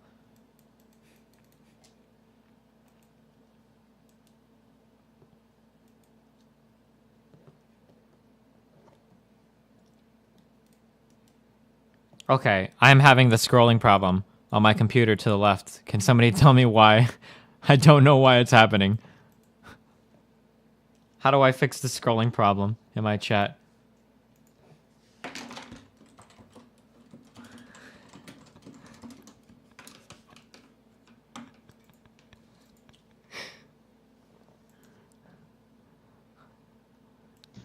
Oh shit, look who it is. Look at this elusive motherfucker. Literally. Oh my Jesus Christ, it's Jason fucking Bourne. Back from the fucking dead. How's life, Kyle? It's doing okay. Doing okay. You know, I was paying my bills and I realized I had this Twitch sub to give away because of Amazon Prime. So Oh hey, shit. there you go. Well, that's awesome, Kyle. Thanks, buddy. Yeah, no problem. Larva Lounge, whatever. The Larva Lounge. Yeah, remember that one game we used to play, StarCraft 2? You really need to not. You need to find a better way to get a hold of me than Skype because I'm not going to start Skype every time I start this computer on the off chance that you message me because that's literally the only thing I use this program for. Wait, are you not normally on Skype? No, I don't talk to anyone else. Do you think somebody hacked your shit? Because it always shows you as online, Kyle. Does it? Oh, you know what? It's this other fucking computer. Oh. Because I think this computer, I have two computers next to each other, and I think this computer logs on to, I think it like auto logs on to like the desktop app, not like, or Oh, the Windows, yeah, Windows bullshit. 10 bullshit. Gotcha. Oh, well, that's why I always see online. I just thought you were ignoring me because you were tired of talking to me or something. No, it's just that computer logs onto it, and All right, Kyle, listen, I mailed this to the IRS today. I don't know if I filled it out correctly. oh my god. On my form, on the 2553, under part 1. Hold on, I just have a few questions to make sure I didn't fuck this up. Oh god. So this is where you're. Oh, I haven't done this. I haven't looked at. I think I have about 3 months to do the S Corp election, right? Yeah, you don't have to do it. You Okay. have some time after year end. Yeah, okay. My fiscal calendar year starts on, I know that it said it's unusual, but mine does start on January 1st because that's when I filed the business, right? My certificate of organization, everything is for January 1st, right? Yeah, you just everything calendar year is fine. Yeah. Okay. Well, because it says caution, a corporation making the election for its first tax year in existence will usually enter the beginning date of a short tax year that begins on a date other than January 1st. But mine is January 1st because I did everything on the 1st, right? Yeah, I didn't you should be that. good. Yeah, okay. You should be good. Under the election information, the name and all of that shit, that's like the business itself. That's not my name, right? Yeah, I believe so. Yep, okay, yeah, okay. number, name, yep. Yeah, okay, so then under section F, the calendar year is, that's what I did. Calendar year is January 1st to January 1st, right? That's what calendar year means? January 1st, December 31st, but... Or, oh, whatever, kill yourself. Okay. What? Okay, Okay. under part 1, I need to put, that's where my information goes, just in the first box, because I'm the sole owner, right? And I would put 100% of the shares and all that, right? see what we got here. Name and address of each shareholder. Yeah. That's me. So Okay. then And that's signature just me. date. Yep. Okay. And then under part 2, I'm only checking that box 1. I'm a new corporation adopting the tax year, and then I don't need to do P, Q, or R or anything after that, right? For the qualified subchapter trust or anything like that, right? Existing corporation retaining tax year in part. I think so. Because I'm a new Existing corporation adopting, right? Yeah. Because you just starting. Okay. Well, there you go. Look at that. See, look at that, Kyle. Yeah, there you go. Easy form. Not that hard. You figured it out. I'm proud of you. Thanks. I try. Oh, okay. I had a general tax question for you. Okay. All right. Go ahead. Do I need to keep track of my expenses as closely, or when I hit the end of the year? Or actually, I don't understand at all how I'm filing taxes at the end of the year. So when I file taxes at the end of the year, the LLC itself or the S corp does not pay any taxes itself. Correct? All right. You will file Form 1065. Well, no, but Form 1120S because you have an LLC that is elected to be taxed as an S corporation. So you will file Form 1120S for your S corporation. Okay. That will report all income and expenses in your corporation. That form will produce Schedule K1, Okay. which Schedule K1 will basically take your corporation's earnings and then you will report Schedule K1 on your Schedule E of the tax return of your 1040. Okay, and then the Schedule E flows through to the 1040? Well, Schedule E is part of 1040, just like Schedule A is, or Schedule C. Okay. Where you put shit before. So the 1120S I file on behalf of the LLC, not on behalf of myself. Like that's the LLC's taxes. Yes, that like at the top of 1120S, it will have the LLC's name. It will have the LLC. It'll have the corporation, the company's name. It'll have the company's EIN, the company's address, which is still probably your address. But is my goal at the end of that, and at the end of that, the LLC is not supposed to hold any money, right? Or does that matter? Because I pay it all out in distributions. Is that? Doesn't matter. It doesn't matter. Like the LLC will have has a balance sheet on page 4 or page 5. I forget which one it's on. It's different it's on page 4 for 1016 text. It's on one of those 2 pages. Okay. And on that, it'll report that balance sheet will report the company's assets and liabilities. The only thing you'll have an asset for cash and a liability for retained earnings because you shouldn't have anything. On the 1120S, I'm still going to need to individually account for all of my business expenses then, right? Or is every single billing to a business considered an expense? Does that make sense? I think I understand. So, like, let's say that I spend $20,000 paying off an Amex card as a business on my and I do that through my business account, my business bank account. Is that assumed that is a $20,000 business expense, or do I have to account and say like, oh, well, 19,000? Like, there can't be personal expenses on that, right? Let's put it this way: your business is going to have a separate bank account, right? Yeah, it does. It does. Yeah, and I've got payroll running and everything, Kyle. Okay. Well, here's the thing. It is much. I mean, you can run personal expenses through a business account, through your business's bank account, but fucking don't. Yeah, I kind of figure I got that's how I have too. Just fucking don't. Yeah. Like it's. So then, when I go to do my taxes, it's pretty much assumed then that every expense is going to be a quote unquote business expense, right?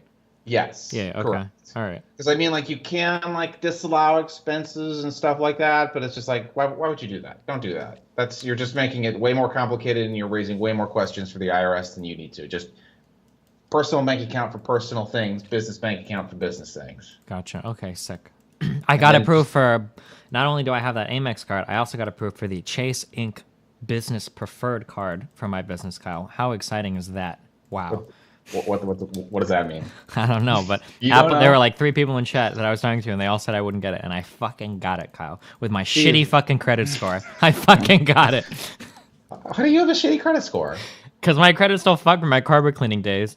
Basically, on my carpet, because back when I did the carpet cleaning, I fell behind on everything, and I was financially fucked all over. Gotcha. Well, what happened was for the next 3 years, when I paid everything off, well, almost everything, I did 2 things. One, I didn't rebuild any credit, because I said, fuck credit cards, I'm never doing that shit again, or any kind of loan. So I said no credit at all, but I also let my student loans sit and rot my credit for like 4 years without touching them. Gotcha. My FICO score is a mighty 681, Kyle.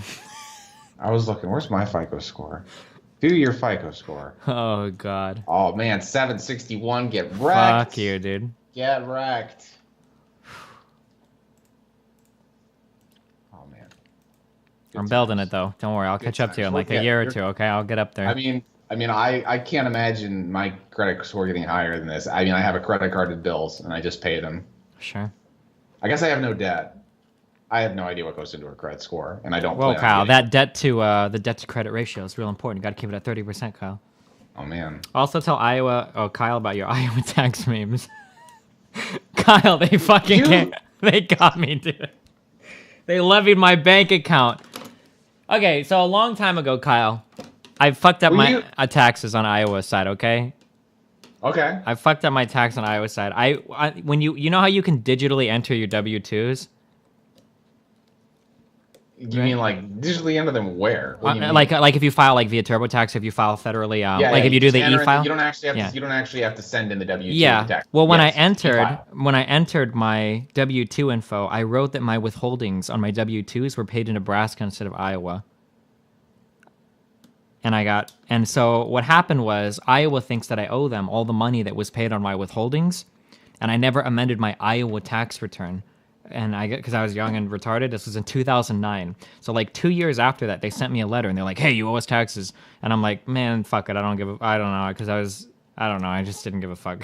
I guess. So you just ignored the fuck so, out of it? Yeah, I kind of ignored it. I was like, I guess if they come after me, like I'll go get my W-2s or whatever. But I thought, for some reason, I thought that after 3 years, I think somebody told me that after 3 years they stopped bothering you or something. I don't know. It's retarded. But I was like, whatever, dude. And then so what happened was every like year or every 2 years, I get this letter from Iowa saying like, "Hey, you owe us like $2,000. Like, fuck you guys. I tried calling them a year and a half ago, and I was like, listen up. I need you guys to send me proof of what I owe you because I paid you this shit in my withholdings. And they're like, "Well, we don't have any proof, but you owe us this money." I'm like, how does it work that way? That's not fair. Like, well, that's how it works. Like, whatever, dude. I figured since it had been like 6 fucking years, maybe they can't cross state lines because it's like a jurisdiction thing. Like Iowa can't come to Nebraska and take my money. But then I got a letter in the mail yesterday that they took the money from my bank account. So now I need to.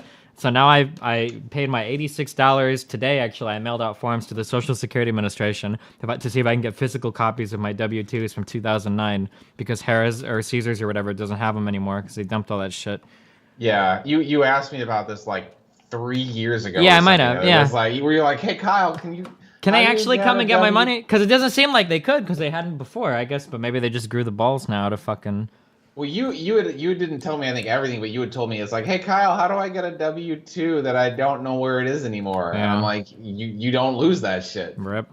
Somebody told me apparently because if you go to the IRS, they'll send you back the 1040 and the W-2 that you electronically entered. But somebody told me that the SSA actually keeps physical copies because the W-2s have to be sent separately to the Social Security Administration before they're sent to people. So they do, yes. You do file W-2s with the Social Security Administration. So I could see that. I could see that being the final place. I mean, I could see that they should have a copy physical copy. Yeah, hopefully. Because they should. Well, yeah, they should have it in their system because you can electronically file that shit. But yes, you do file that with the Social Security Administration. That and also there is a 3-year statute of limitations. But once they open something, that's once it's open, and that thing is so like once they ask you for it within 3 years. They can continue to hound you on it forever. Into perpetuity, Kyle? This sounds like some unconstitutional shit. Well, once it's open, man. It's just like if they can't. If they can't like right now, they can't go back 5 years and open something. But if they open it within the 3-year boundary and it doesn't get closed, then yeah. And I think there's no statute of limitations on fraud. So like if you're doing stuff. If they can prove like that you're doing bad shit on purpose. Oh, sure. Then yeah, there's no statute of limitations on that, I believe. Sure. You're just good luck, have fun. Well, hopefully once I get my W-2s, I'm hoping that it doesn't take because I was reading in some places it can take up to 75 days. Oh, rough. This is why you don't keep your money in the bank. See, if my money was all in PayPal, I wouldn't have to worry about this shit, Kyle. There you go, man. Yeah, you just have to worry about PayPal. You just have to worry about PayPal. Going out of business or stealing your money for no good reason. Well, I haven't done it yet. I don't know. I've heard bad things about. I don't know. Is PayPal really that? Is that really where you? PayPal has been amazing for me. I hear bad things about PayPal, but every time I go on, I try to look into stories. It's always from like retarded people, so I can't tell if PayPal is actually fucked or if it's just like really retarded people that have problems with them. I have a business account on PayPal, and dealing with like chargebacks and customer disputes and everything are like really fucking easy. Like they don't if somebody like not only if you refund somebody on PayPal, like you PayPal even refunds you the fee for the transaction. Like it seems pretty nice, and you don't have to deal with like credit card chargebacks or anything. There's no fee for any of that at all. And for customer disputes, like some people sometimes try to like charge back a sub on me if they say some retarded shit and I ban them, or if they're like trolling me or some shit with a donation. Sometimes people donate things to me and then they'll go for a refund on PayPal. Like I'll just send them screenshots of the stream and shit, and I've never lost a dispute like that, so they don't get their money back. So I don't know. PayPal seems dank to me. Like they've never fucked me over, except for when I did that big donation drive thing. That was really shitty, but that was your own damn fault. Yeah, I should have gotten approval from them beforehand. That was all handled so sloppy, dude. That I remember it. Yeah, that was a fucking nightmare. And then when I went to fucking H&R Block to do my taxes, and the little Indian man at the counter just told me that I had to pay fucking my Schedule SC had to be filled with that $35,000 in Doctors Without Borders money. Oh my god. Rough. Yeah, it was a good meme. Don't accept donations on behalf of somebody else. Yeah.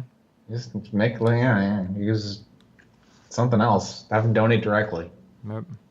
Rip indeed. How goes the Trump supporters? Are you like killing myself slowly every single day, Kyle? Holy fucking shit, Kyle. He's done some pretty amazing things in office. I don't think anybody thought it was going to be this amazing. It's almost like he did exactly what he said he was going to do. I mean, you got. Kyle, but we were supposed to take him we were supposed to take him seriously, not literally. Oh, no, man, he's gonna. What are you talking about? He's following through. He's not like those other politicians. No, I mean, except for on the whole lobbyists and fucking dirty money everywhere and all that shit. But otherwise, yeah, he's a great dude. Yeah, he'll repeal Obamacare eventually. He's on that. Do you think he will? I don't know, man. I don't know. Leaning on it every day. They seem like they really want to, but they don't really have a replacement lined up for it. Like, I don't know, man. Ryan is trying to. We've had this conversation. I feel like they have to. I feel like if they don't, it's like... I would never refund you. I love you, Destiny. I don't know. Maybe they don't, even but I feel though like you they have to. I think the Republicans have no shame. Kyle, do you have an idea how hard I cringe? I can feel like my lower body's swelling to it. When you get like fucking McConnell tweeting shit like, it is a shame that this Supreme Court nomination is still being held up. How can the Democrats do this? And it's like, what? This is a good point. Oh, like they have like no shame. Yeah, so maybe they'll find some ways to blame the Democrats on it. I don't know. Steve, it's the Senate's God-given right to not hold hearings on Supreme Well, it's not in the Constitution that they have to hold a hearing, so technically they did nothing wrong. Holy We're not shit. going to vote against it. We're just going to not acknowledge its existence. Yeah. And then it'll go away. Until it's our party's turn, in which case it becomes paramount to national functioning security and everything, yeah. Yeah, it's a good meme. It's okay. I'm hoping I hope they defend it because I didn't get health insurance this year. I'm looking forward to Trump getting rid of that shit. Otherwise, I'm gonna have a big bill at the end of the year for me and Aaron. Oh my God, get rid of that penalty, huh? Yeah, I wonder if if they get rid of the ACA. I wonder if they retroactively get rid of the mandate, if that works that way or not. I don't know. They might just. Who knows? Maybe they. Well, that's okay. Yeah, maybe. And even if they don't, they have to hire. They can't hire any more employees, so they won't be able to deal with people like me that didn't buy health insurance. So I'll be good. They won't have the manpower to come after me. Can we talk? Why? Like that is the most backwards thing I've ever heard. Destiny, I will use PayPal government so employees you can aren't refund going to have this less for work. free when I dispute it. Government employees aren't. Why there's a hiring freeze? It's like you didn't get rid of any. You didn't get rid of any government employees' work. None of them are going to stay more than 40 hours a week because they don't have to. I don't know. I don't understand that. Yeah, I don't. Yeah, it's like one of those blanket autism things. Have you ever heard the term zero tolerance is zero intelligence? Oh yes. It reminds me of one of those things. Did you hear like people from the VA were tweeting complaining that they weren't able to hire new doctors and shit? Oh no. God damn, I didn't see that.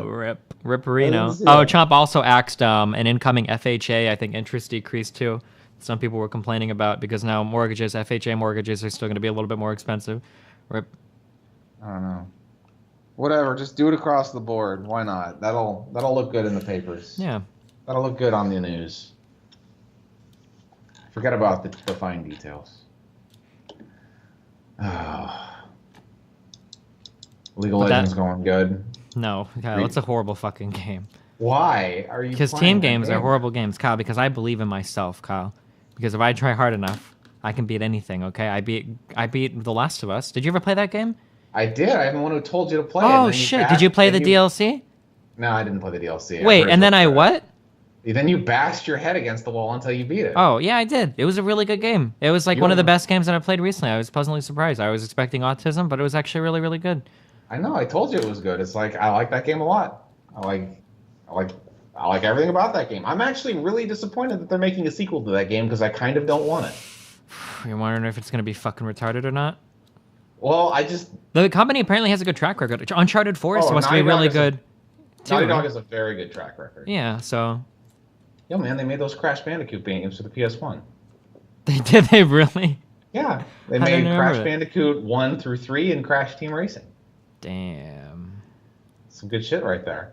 And then they made Jak and Daxter? I think so. Jak and Daxter. I don't know, one of those PlayStation 2 games, and they started making Uncharted games, and they made that. That's a good game. I like that game a lot. One thing that kind of disappointed me about the game, there were a couple of things that were a little bit off. One was the I thought it would kind of suck. Do you remember in Halo 1, one of the coolest moments in that game, or maybe this is across all the Halos, but in Halo 1 and 2, it was always cool when you stumbled into areas where the Flood and the Covenant were fighting. You know? Yeah.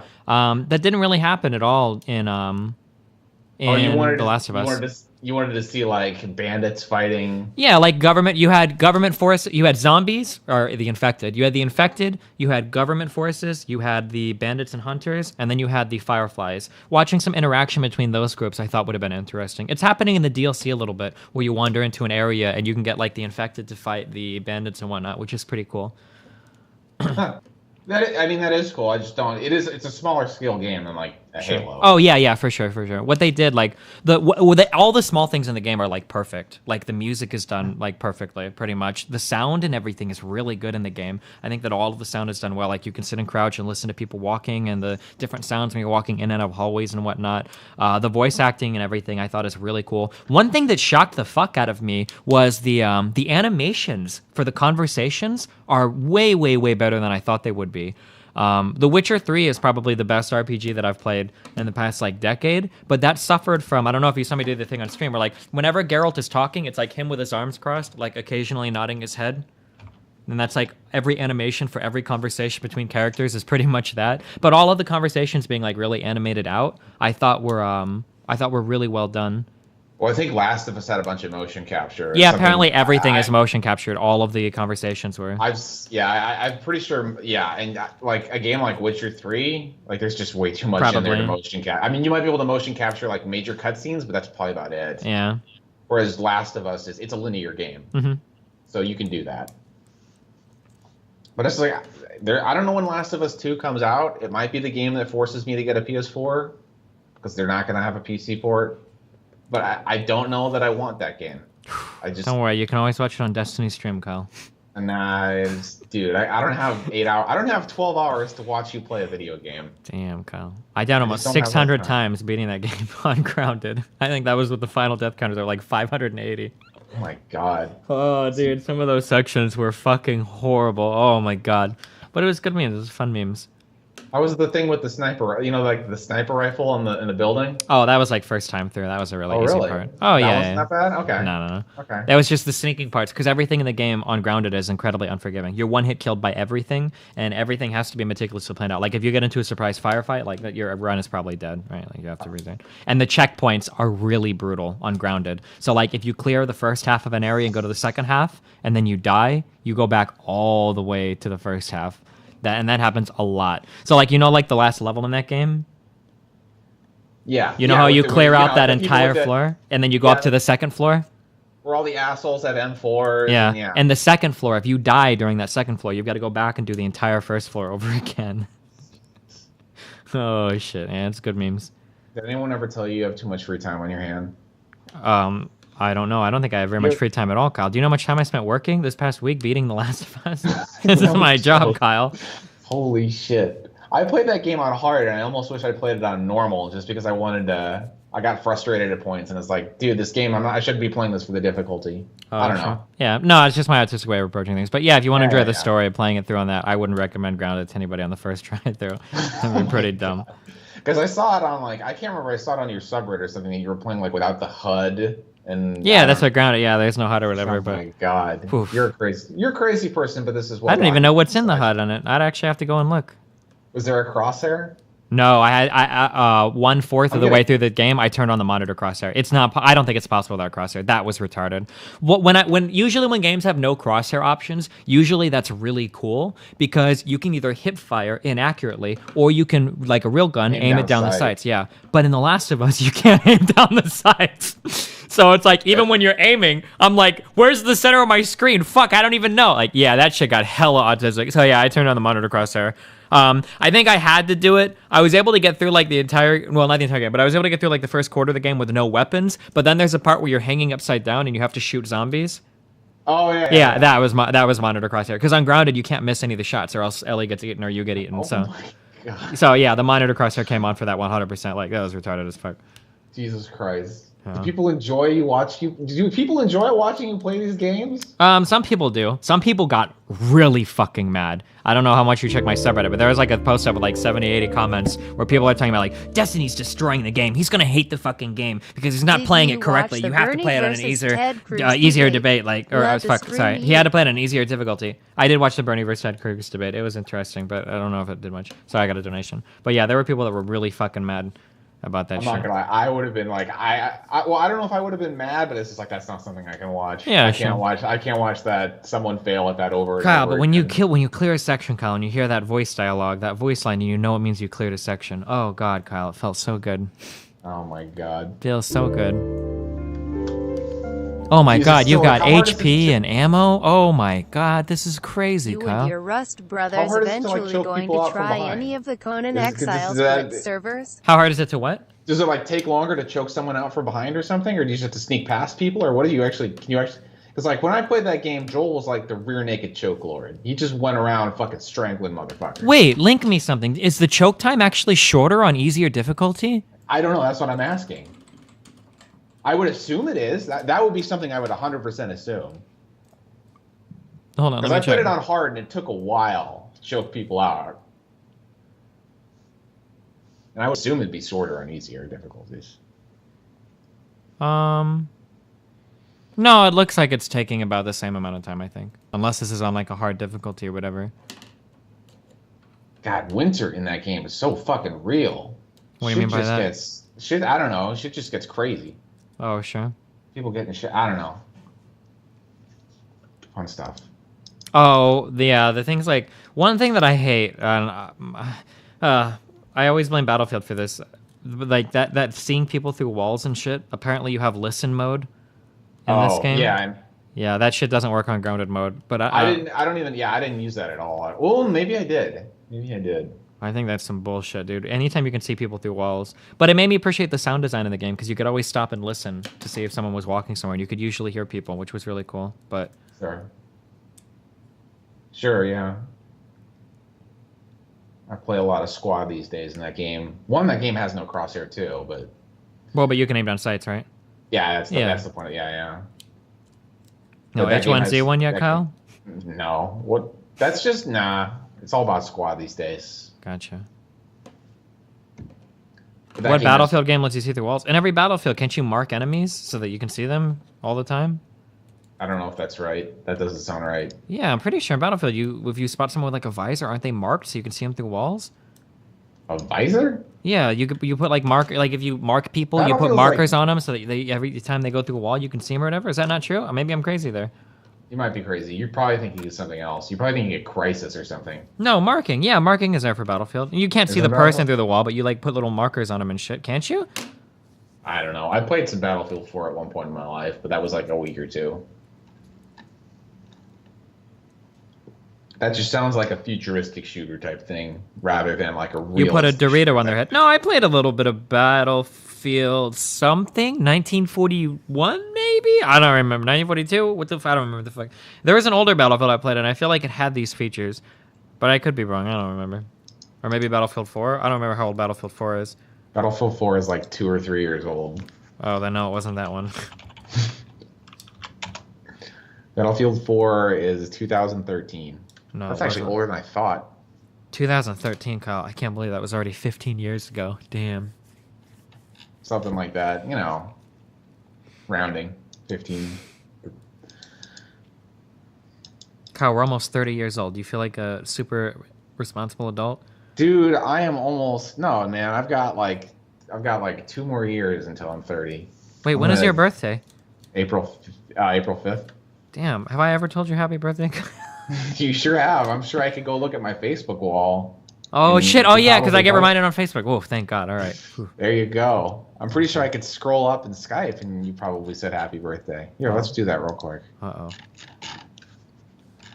How far do I have to scroll up to see last year? Probably around April 5th, I imagine. How far does Skype go? It should be infinite locally. The logs are saved forever. Unless you have it in your options to specifically delete things after a certain amount of time. Or is it locally like on your computer or something? Yeah. Nope, never mind. I can go back to October of 2015. That's it. It's probably when I bought this computer. Well, what about 2016? It jumps from October 21st, 2015 to July 14th, 2016. So the way that there's 2 ways that it saves logs. One is pretty much everything is saved locally. But 2 is Skype, or Microsoft more specifically, will save like the last month's worth of conversations, and then it'll delete them from their server. So if you have conversations on another computer and then you log on to this one, you'll retrieve like the past month's worth. But then if you log off and then you don't log in for another 5 months, you'll only have the last month's worth or whatever.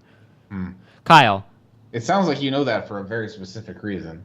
Yeah, well, because it's a program on my computer and logs are important to me because sometimes I talk to people and it's important I need to have the information saved. Sure. And also because I synchronize Skype between multiple devices too, so it's kind of important. Kyle, gotcha. I have a vital sports question because you're a resident sports expert, sports ball expert, Kyle. Kyle, why? I don't accept that title, but go ahead. Kyle, why are the NFL overtime rules so cancerous?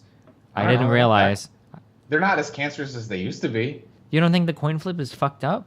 Oh, it's not good, but I mean, it used to be if you kicked a field goal, that was it. So it's like, get in field goal range, kick a field goal, and win. Now, at least if you kick a field goal, the other team has another chance. Do you think college football is better or worse? I know that college football has problems too, and that the second team. I would say college football is better. I saw someone say on like Reddit or something that's like 85% of the people who go first lose or something. Well, it's like someone suggested college football rules, except they start at the 50-yard line instead of like the 30 or the 45. They start farther back. It's like I could go for that. That seems cool. I do prefer college. That being said, I'm assuming this came up because of the Super Bowl. Yeah, the Super. No one's going to complain about that because they fucked up, because they choked so hard, though. So this is not. Yeah, I know. Well, yeah, in this particular scenario, yeah. Sure. Yeah, I don't know. I personally prefer college rules. I like the idea. I like whoever's idea it was to like do college rules, except for start them farther back, so it's harder to score. That being said, are there any other? It seems weird. Aren't there several differences between college football and NFL? There's lots of differences. Is it similar between like NBA and like basketball and college? Is it similar between all the other sports or? I don't. I think college basketball and the NBA is probably more similar than football. I don't know for certain, but I know there's lots of little rule differences in football. Like in college football, you only need 1 foot inbounds. Like if you catch the ball, you only need 1 foot inbounds for it to be a catch in college football, whereas you need 2 in the NFL, or at least it used to be that way. Stuff could change since I started carrying, I stopped carrying a couple of years ago. Steve, it's all about MMA these days. Oh yeah, that's right. That's the new meme. Exactly. Kyle, did you see Ronda Rousey get fucking obliterated? Yeah, she got fucked. Are you one of the people that want her to literally fucking kill herself and commit suicide in the most horrible ways imaginable? I want her oh to my god, dude. It made me fucking sad. There are people that were really fucking mad. Holy shit.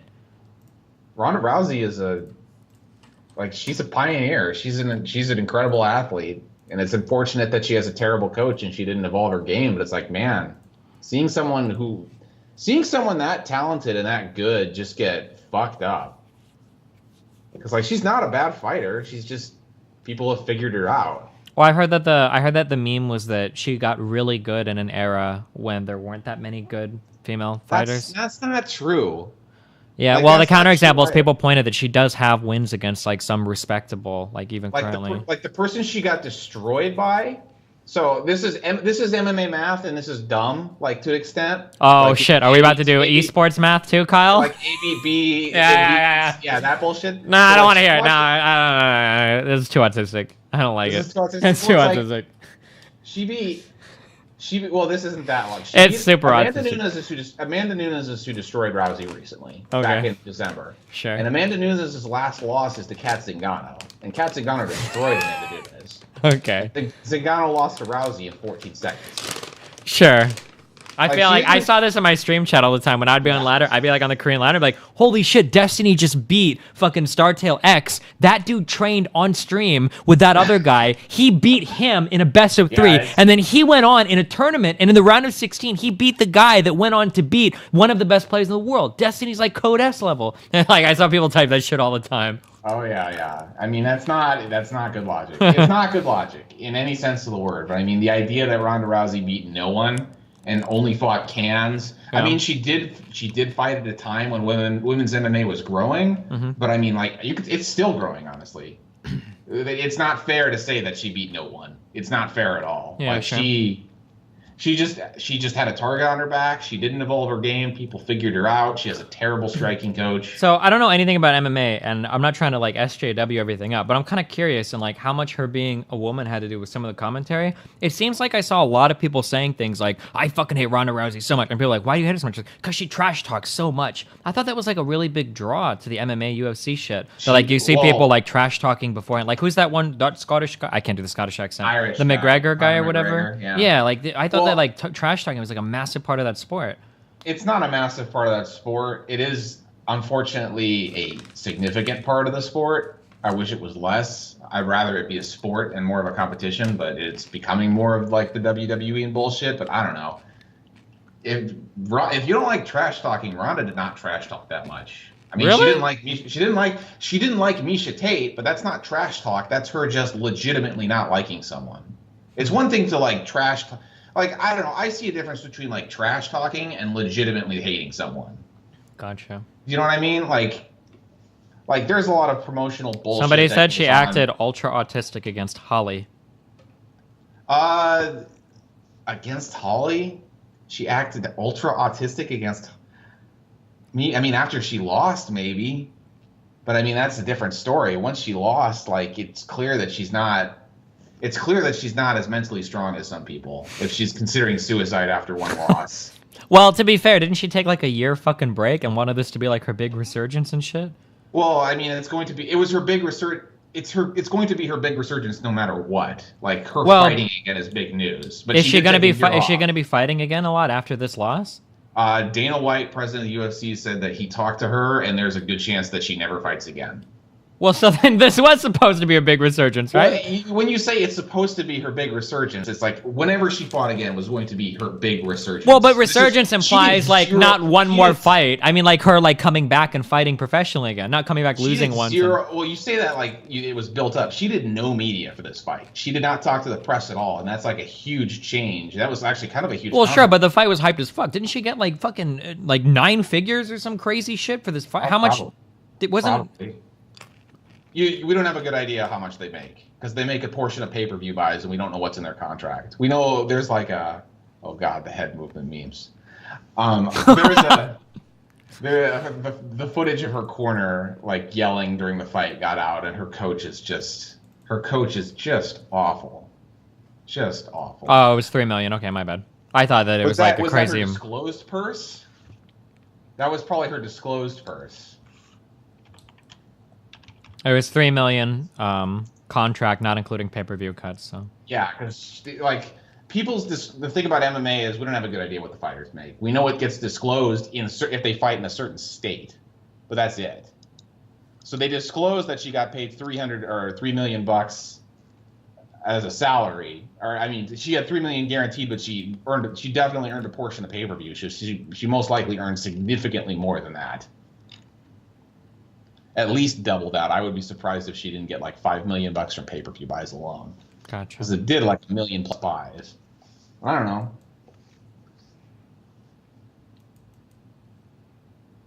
She was the first big female MMA star, so she got popular, and then she lost. So. Did you watch? Have you seen any movies over the past couple of years? I've seen some movies over the past. I don't know. You always say you never watch any movies. Did you ever watch the new? I don't want to call it the Rocky movie, but the one with the black dude. Oh, Creed? Yeah, Creed.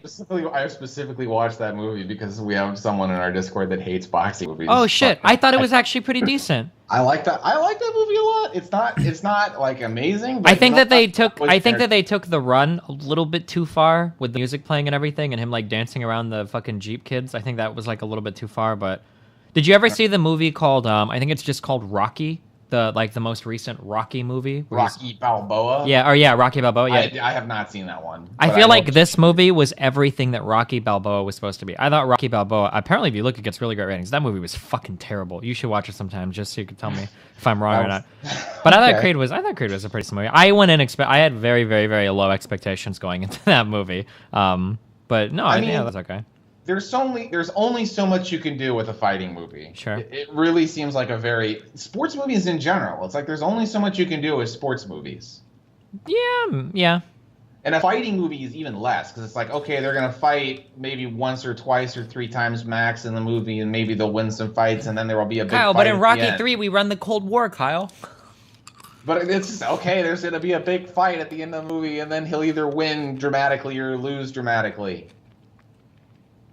Yeah, but it's about what's going on the sidelines or whatever. Like, remember the Titans is like a legendary movie, and it's not necessarily like only about the football game, you know? I'm not saying that I'm not saying that makes them good movies or bad movies. I'm just saying that your narrative is limited. Yeah, sure. Yeah, you're limited to what you can do. Yeah.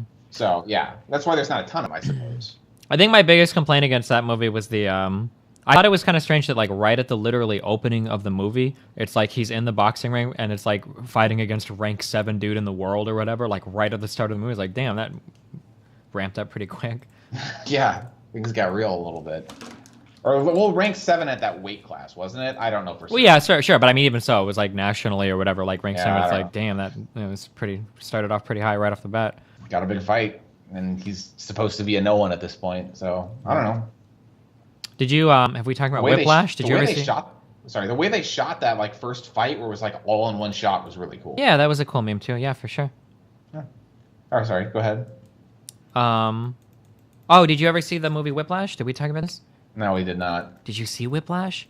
I've not seen Whiplash. Oh no, Kyle! Is that a new movie? Oh shit, Kyle! It's like Kyle. Oh shit, Kyle! That's what you're gonna do this weekend, Kyle. Oh my God, Kyle! It's like I will see if I can force everyone to watch Whiplash. Kyle, do you have like 15 minutes? Because that's all the time you need, Kyle. It's an hour and a half movie, Kyle. It'll blow by. You'll be like, holy fuck, is it over already, Kyle? Oh my fucking God! Yeah, ask your friends, dude. They'll want to see it, Kyle. Okay. It's the sickest. I'm sure they've seen it before. Oh my God, it's so good. They'll have seen it, Kyle. You have to watch Whiplash. My friends have long since ran out of watching good movies. So like every once in a while, they watch garbage movies, and every once in a while, when I'm willing to stay up until 2 in the morning, they'll watch good movies, just for the sake of rewatching good movies.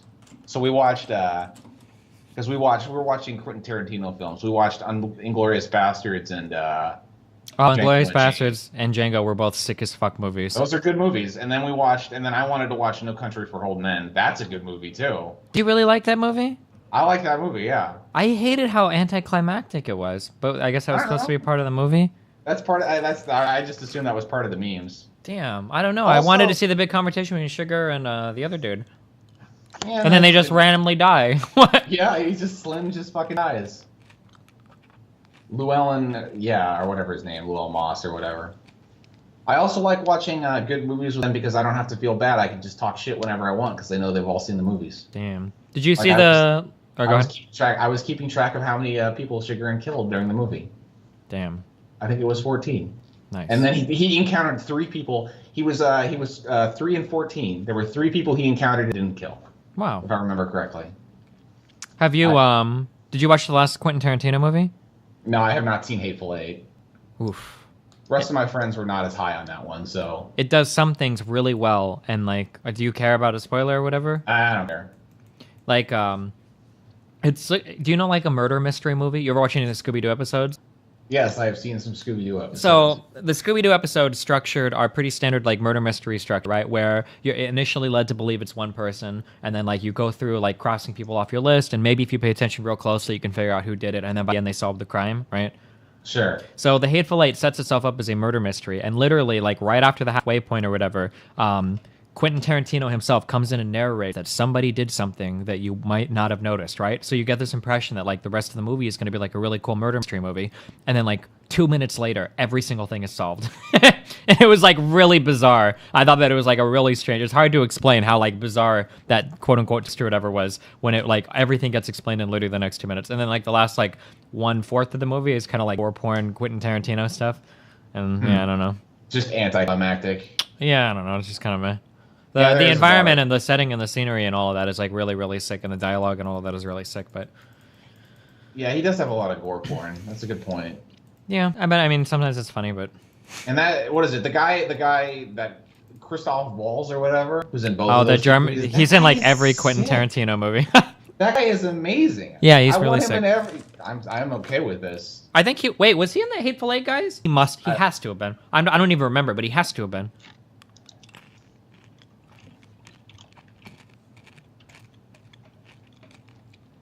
If someone has to be in every movie, I'm okay with this. I do not see Hateful Eight on his Wikipedia page. Fuck, I guess he wasn't in it then. Damn.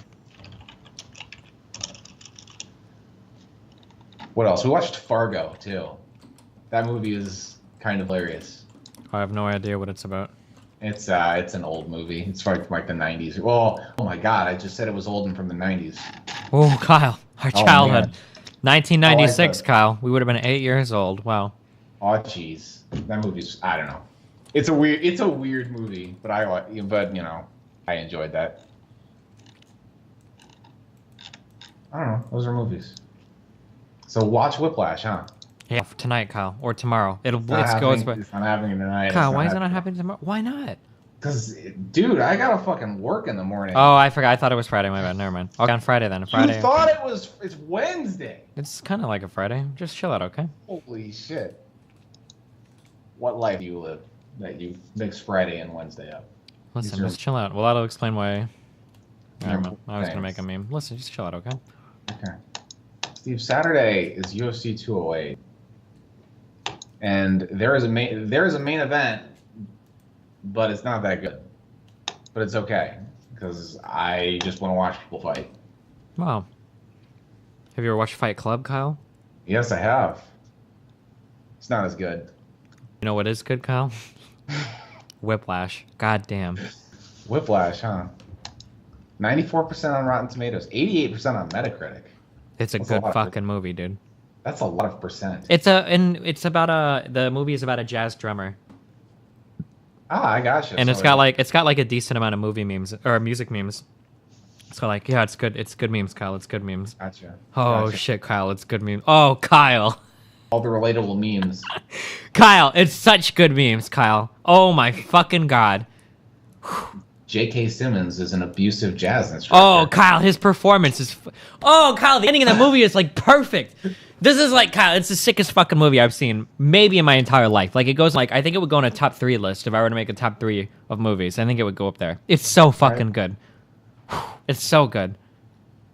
What's your... It's okay, so we're going to keep talking about dumb shit. What's your top 3, then? Flash and what else? Damn, Kyle, I don't know. I don't just have a top 3 list right off the top of my head.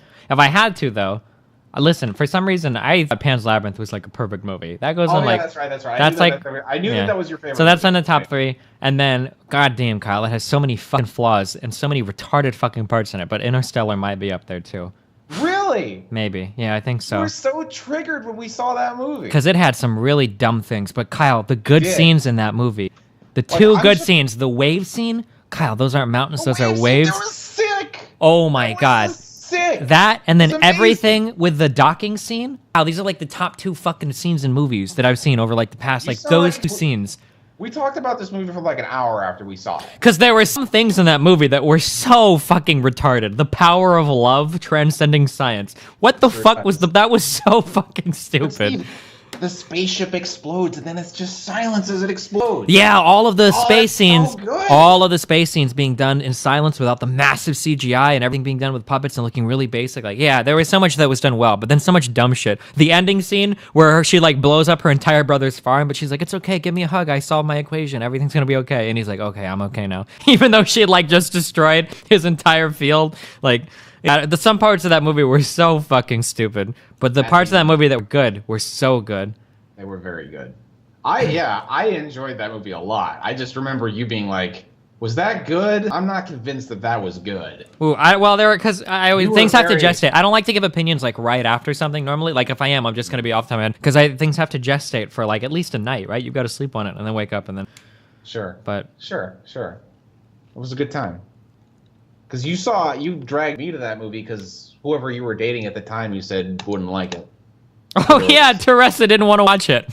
Did Teresa? Is that the issue? I don't know. You just like this. No, she said that she thought it would. No. I actually specifically asked her because I was dating her. Why would I take you over her? No offense to anything, but like, yeah. But she said, oh, I don't really want to see it. So it looks like a boring movie. So yeah, I took my best friend Kyle instead. There we go. Then you're like, hey Kyle, we need to go see a movie, and I'm like, we don't. When was the last time we saw a movie? I don't know, but I needed someone to go with. Damn, I can't go to a movie theater alone, Kyle. That would be weird as fuck. Exactly. Then you're like, yeah, I can't go to a movie theater alone. So saw a movie.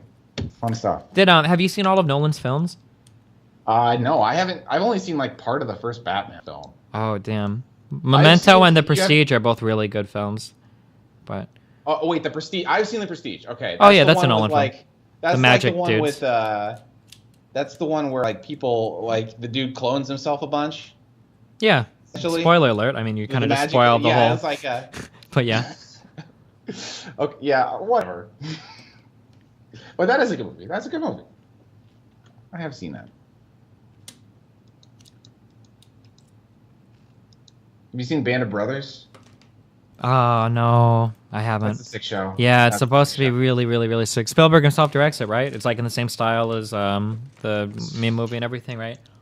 Does Spielberg direct it? I don't know. Doesn't he? Isn't it in like the same style as Saving Private Ryan? I have not seen Saving Private Ryan. What?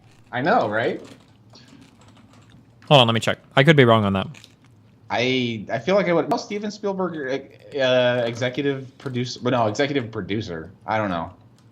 Oh yeah, okay. And Tom Hanks. Close enough. That's close enough. But it's very good. The filming for Saving Private Ryan, the directing is so good. It's amazing. If you ever have time, just that first 20-minute scene on the beach is like one of the best directed like war scenes of all of history, and probably will be. Like that scene alone like goes into the fucking vault and will live on like forever probably. Omaha Beach or something. I don't know. Just Normandy or whatever. Oh, yeah, I don't know. World War II shit. But that downplay it. Yeah, that scene is insane. Apparently they brought in like 80 gallons of goat blood or 80 barrels of like goat blood or whatever for the beach and shit, but that's a significant amount. But the like the gunfire and everything, it seems really authentic. I don't know, it's really hard to say. When you play certain games, like gunfire feels more authentic than in other games. Like when you're playing like the Arma games, like the gunfire always feels fairly authentic. Like you hear the cracks of the bullets and everything, and I don't know, it just feels authentic. Whereas in some games it's like pew pew pew pew, like in the Call of Duties and shit. Sure. Yeah. I can look. I like how I can wonder what movies I've watched recently, and I can just go look at my torrents. Did you ever watch Westworld? I've only seen the first episode, and it just didn't catch me enough to care. If you watch all of it, you'll come out thinking like, it was okay. But there you go. God damn, it's so slow. It moves so slowly. And Anthony Hopkins almost solely carries some of it. And then the actor that plays Gerard or whatever, or Bernard. I'm sorry, Bernard. Yeah, not Gerard. Bernard. That's the black scientist dude. Yeah, it did not catch me. It did not catch me.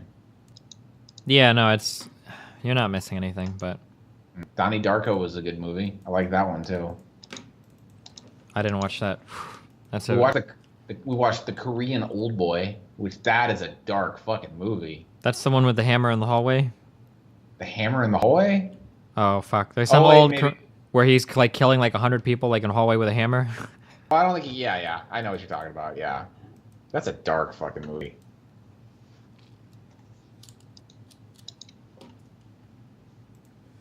I recently ran out of room on this hard drive and had to delete a bunch of stuff. Those are the problems. How big is your hard drive? It's only 1 terabyte. Damn, dude, you should get like a 4 terabyte hard drive. They're cheap as fuck. It's like $110 these days. It's ridiculous. I know, but I don't need one. Oh, sure. Well, if you're talking about having to delete movies and shit off your shit. I don't know. I'm gonna watch this shit again. I don't understand, but these people, the people I talk to, they've watched Bone Tomahawk like 4 or 5 times. I don't know if you probably haven't seen that movie, but it's just, I don't understand the appeal. I watched it once and it was fine, but whatever. Wow. So what's on the agenda for tonight? What video game is up next? You're done with The Last of Us. Well, I'm finishing the DLC, but I'll probably have that finished tomorrow morning.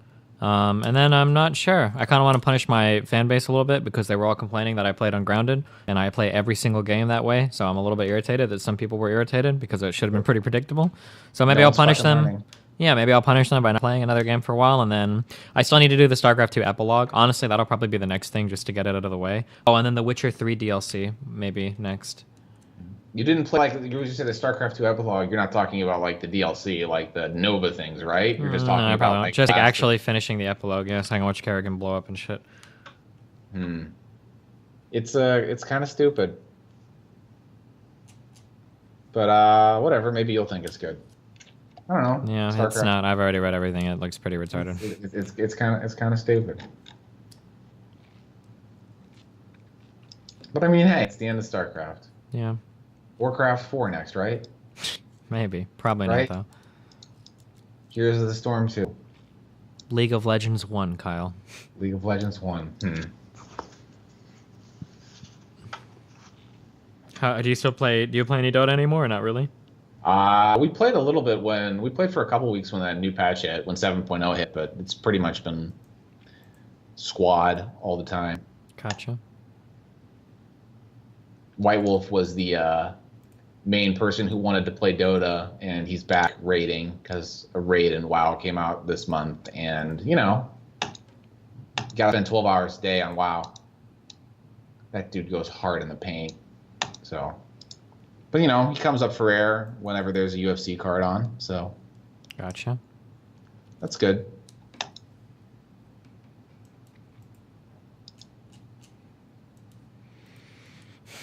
What's the goal in League? What was the goal in League of Legends? Like I don't even know. You gonna hit? I don't know, dude. I'm trying to get. I don't know, Masters, dude. That's the dream. That's the dream. Is that where the game becomes fun? I don't think the game ever becomes fun, Kyle. But I just need to get like a dedicated group of good people to play with, and then it's more tolerable when I do OQ. But I don't know. I'm gonna start picking up. I wanted to start doing jungle today, playing Lee Sin games. Because there's a buddy that I can play with, but they're down in like platinum, and I can't queue with them. So I figure I'll learn jungle until I D-rank to them, or I'll be really good at jungle and then rank up really fast. So, oh no, I don't know. It'll be a dream. It'll be the dream. So, why haven't you been saying that for a while? That you just need to find people to play with, and you never have. Well, it's hard. Like last season, I had a few people I played with, like. I'm not sure like anybody trying to be me, but like last season, I found a bunch of people who were like, "Oh, I used to be diamond, and I see that you're platinum now, and like we can play, and like we'll rank up together." And it's like, "Oh, cool." So there were like 4 or 5 people that I played with last season that were really cool. But then I kept playing, and I ranked up to diamond, and then every time I go to look at their profiles, they're still like way down in platinum, like plat 5 and stuff. And it's like, oh, well, damn. Well, yeah, you probably play significantly more than whatever. I'm proud of you for branching out beyond Draven. What? Oh, I still play like predominantly Draven. Oh, well, never mind. I take that back. Fuck you, dude. I'm one-trick hero, man. Don't hate. You have all the time in the world, and you're a one-trick pony. Why would you want to play different champions if you haven't mastered one champion, Kyle? Has anyone mastered a champion? Exactly. So why play anything else? Because sometimes that's not the best for the situation. Do you think Tom Brady got so good at throwing touchdown passes, Kyle, by shooting like free throws? Do you think Tom Brady warms up every morning by throwing free throws? Do you think he tries to kick soccer goals to warm up? That's like Kyle. That's like Tom Brady saying, "I'm only gonna pass to this one receiver who runs this one route." Do you think that sometimes they say, "Tom Brady, I want you to go. I want you to be a wide receiver this play, Tom Brady. Or, Tom Brady, why don't you try being a linebacker? Why don't you play some defense this time, Tom Brady?" Do you think he does that? No, Kyle. Do you ever say, "Tom Brady, why are you a one trick? Why do you only do quarterback every football game you play? Don't you get bored of that?" That is not the analogy at all. It's exactly the analogy. It's exactly the analogy, Kyle.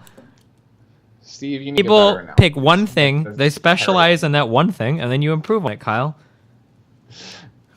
Except if, oh my god. So is there just like no hard counters in League of Legends? Can you just do whatever? Kyle, if you're good, the hard counters don't matter, okay? You just have to get better. You just have to get better than the hard counter. Yeah, Kyle, because when people are like, oh, like this lane, oh, I hard counter this dude. You know what it means that they hard counter him? It means they probably haven't played against him very often. And if you've got 20,000 games on a champion, and they're playing your hard counter, and they've got 25 games on them, guess who's going to win that fucking matchup, Kyle? Steve, you sound like someone saying, I know I can get my mass Zergling build to beat his Hellbats. I know I can. His Firebats cannot. I just have to build more Zerglings and I can beat his Firebats. Well, if you get the right upgrades, Kyle, and you use overload drops, maybe you can. Maybe you can, Kyle. I just need to get 3/3 upgrades before he gets one attack. And then, and then maybe I stand a chance. And then hope that he doesn't block his ramp off. I don't know. Well, enjoy Draven. Yeah, well, Kyle. Okay, well, I think I need to go tell Aaron to fuck off from streaming because I think all of our shit is lagging. Because Cox Internet doesn't support. I only pay $100 a month for 300 down and 30 up, so apparently it can't even support 8 up. Feels good, man. Oh. Can't you get like a business line or something? I thought that was the strat. For $300 a month with no SLA. So it doesn't matter if they don't deliver on speeds or not. The business line means fuck all. It's pretty shitty. Did you get the email about the data caps they're enacting? I did not get an email about data caps. Yep, Cox is instating data caps. Feels fucking good, man. Wow. 1 terabyte, and for every 50 gigabytes you go over, it's like $10. I used to get like the monthly emails. Well, once they raised their caps, I used to get like the monthly emails that said like, hey, you use a lot of internet. Yeah. Well, now that you actually start charging it, I went back and I did the month. There were 2 months over the past 6 months where, with the current data caps, I would have had to pay $600 for internet. Oh my god! Why? I don't understand. Whatever. Maybe. Yep. Just pray for CenturyLink, I guess. Write them letters to come to wherever the hell you are. I tweeted at them, Kyle, but I don't think they're gonna move out their entire infrastructure to come over here. Gotcha. By the way, if you need me, that's my phone number. Text me or something. Shit. I made it, Kyle. There you go. I have your phone number. Well, you never text me, so. Well, I don't need you for your tax advice. Oh, Kyle. What did we go? We went to like Brother Sebastian's, I think. Remember one time? Listen, there's this place in Omaha called the Drover. Have you ever heard of it? That sounds kind of familiar. Oh, we need to go. They have they've got like this whiskey steak or something. I don't know how to describe it, Kyle. It's so fucking good. It's really good. Well, we can go sometime. Okay. Just for you. Thank you, Kyle. But not this Saturday because I have to watch people fight. Oh my God, Kyle. Maybe on Sunday. Sunday I go to my parents' house. This is not a good time of year. Are you fucking serious, Kyle? You're gonna flake out on me that hard, that quick? Maybe I'm not ready for your phone number yet, Kyle. Maybe. Oh my God. I don't know. You had my phone number. You just fucking lost. Kyle, what about Friday night? Shit. Whatever happened? Because your old. I don't remember your home phone number. It's 4. No, I'm just kidding. That will be my parents' phone number. What well, that counts because anytime I'd call up Cher and I'd be like, hey, do you know Kyle's number? She'd give it to me. That's the only way I was ever able to call you before. Really? I thought you had my phone number. No, I didn't. Point. I would always call and your mom would give it to me. Oh my God. I don't know these things. Okay. I have yours, don't I? Maybe. Hey, what about Friday night, Kyle? Oh my God. We have to do this right now. Is that Kyle, it? their steaks are so good, Kyle. It's so good. I think I think this is you. We can do it Friday night. When are they open? Because I fucking work I work a lot this point of year. Me too, Kyle. I just finished up a big project called The Last of Us. I know you did. But yeah, maybe at around like 8 o'clock we'll do it, okay? So you got plenty of time. We'll do Food Friday. Okay. Oh, shit. Wait, right. I have to see. Is this you? How can you even tell? I'm texting you. Implying I checked. Where did I get your phone number? Why do I have this? This has to be like an old phone number. Do you think... Have you texted me? Yes, I have. I'm waiting on my phone. Did you already send it? Are you fucking with me right now? Wait, what do you mean? I texted someone and they said, who the fuck is this? No? Are you fucking memeing me? Do you know my phone number? I thought this was your phone number. What? Type it out on Skype. What did you type? Nope, this is not you. I feel bad. Unless you could be fucking with me right now. I'm not typing. Just type. Why not type in a Skype the fucking phone number that you texted instead of sitting here and making it a fucking game? I'm texted by this person that I randomly texted. What phone number do you fucking call? I don't know. This is in my phone as you. I think that I'm fucking with you. I'm sorry. Okay, I'm done. Yeah, I figured you were. All right. Okay. Listen, Friday. All right. Go play League of Legends or something. Yeah, I'll think about it. All right. Have fun. Enjoy. Be careful, Kyle. We're fun. Bye. All right, guys. Uh-oh. Netflix. Guys, my internet is so laggy right now. I don't even know why. Uh-oh. What's going on in here? What's going on in here? Uh-oh. Wait, do I not sound on this computer right now?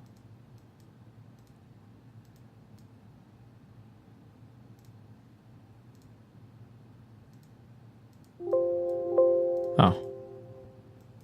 Wait, what the fuck is going on?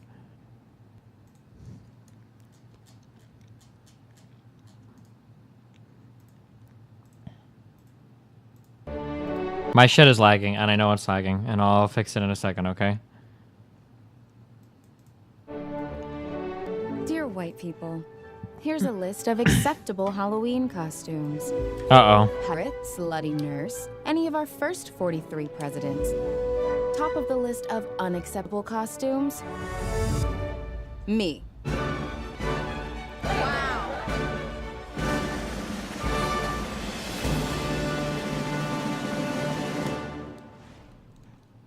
Oh.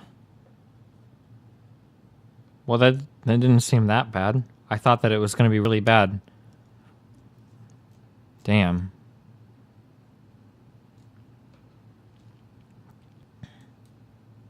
Our president isn't dividing shit. Damn, never mind. Okay.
Um...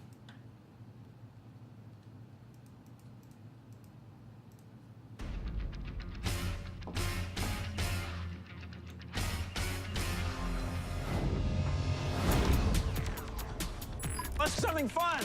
Come on.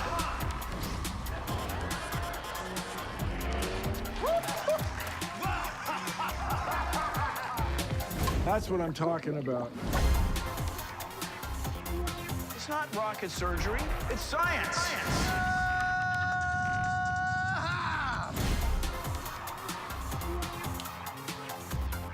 I don't want to get too sciencey. No, get sciencey. That's my jam.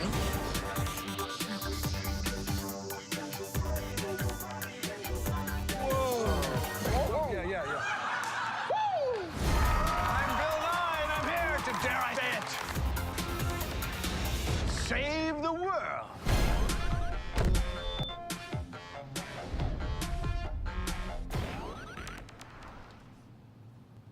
Wow.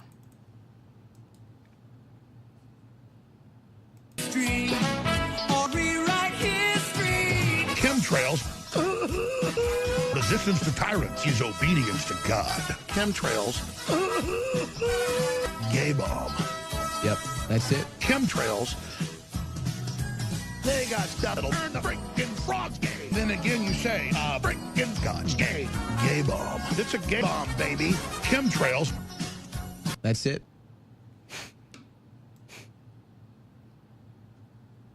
How many YouTube subs have I lost today? Because of the current glitch? I don't know, it was up to 500 before. Have they not fixed it yet? Oh, they fixed it. I think they fixed it.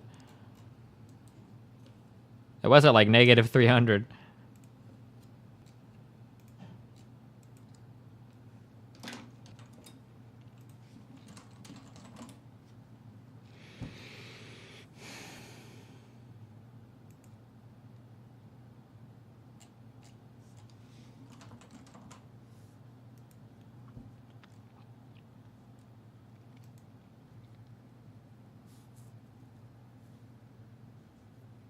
Let's debate some leftist memes full on communism, Maoist debate. I can't debate like the merits of communism versus capitalism, dude. This is like that's like a purely academic debate. I could never give you the pros and cons. Like I would have nowhere near the background capable of doing it.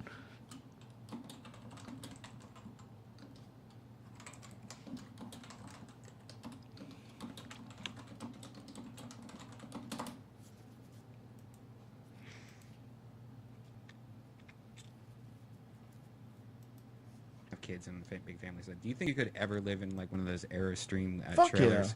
By myself? Fuck yeah. Because I was recently went to Joshua Tree in one of those, and I was thinking like, really, this is all I really need, and I could take my whole fucking house anywhere I want. And the new ones have like nice wood floors. Yeah. And some of them expand out. You know, there's been you know, a lot of people that are moving towards minimalist houses, really small houses. Mm-hmm. Like there's a bunch of them online that show like how certain people live. It's kind of interesting, you know, like one guy figured out a way to have like this little tiny cooking area, and he pulls the bed out, and the bed comes out of the wall. He lives by himself, and he has like some storage up on top, like toilet paper and things along those lines.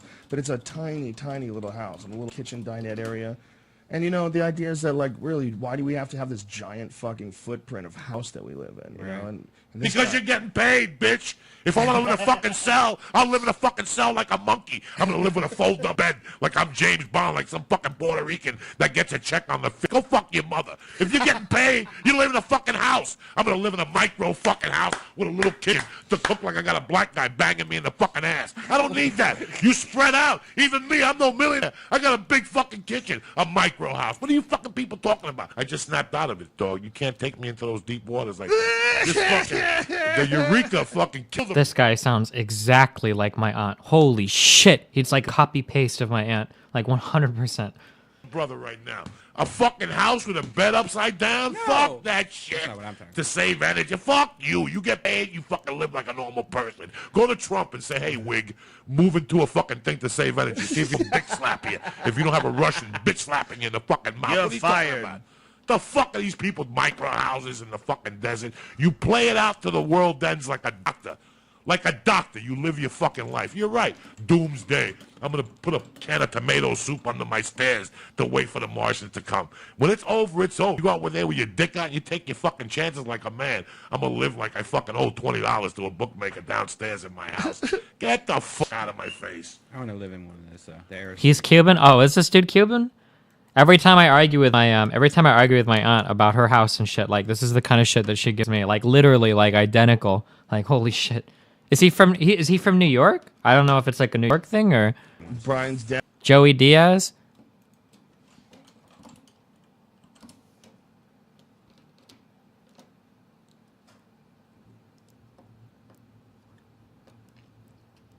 Oh, in New Jersey? Do you think New Jersey people and New York people sound pretty similar?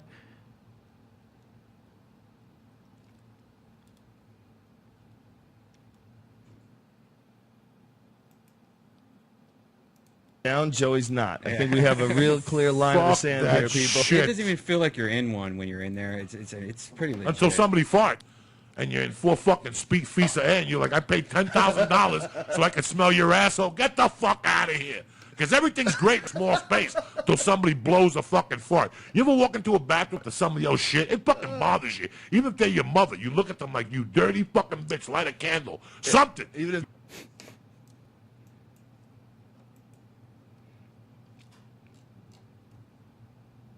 I don't know what to do, guys. I'm really depressed right now. I really don't know why my internet is so shit. It's been like this all day. Like, at least normally before it was just... It's the Italian heritage, no? That's where I always got... What I always got from the accent? Oh, maybe. I don't know. My aunt sounds just like that, and she's from... Well, she's got 2 Cuban parents, but they were raised in New York, I think. Wasn't she, like, NYPD for 40 years or whatever?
Has anybody here ever heard of the Great Wolf Lodge? Rachel wants to go and wants me to come to this shit in April. What is this shit? Get a pup pass or a paw pass?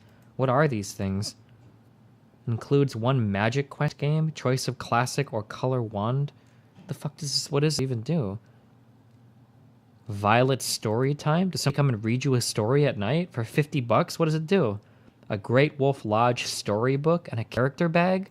Do they just like give you a book to read for $50? What the fuck is the point? What is it?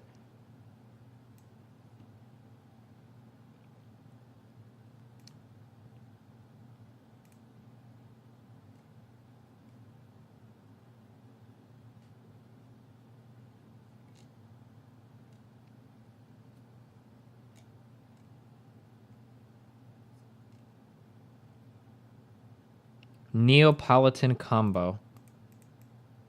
Ice cream themed manicure and pedicure. Chocolate organic facial. 1 ice cream treat. It's a dang hotel for kids. Mani-pedi combo for little like geared towards ages 4 through 12. Does a 5-year-old really want to get their nails done? Hello. Hello.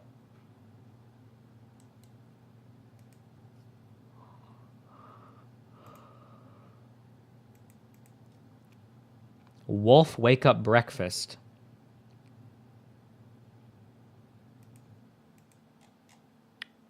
Whatever, dude. That's for the parents? It said recommended ages 4 to 12.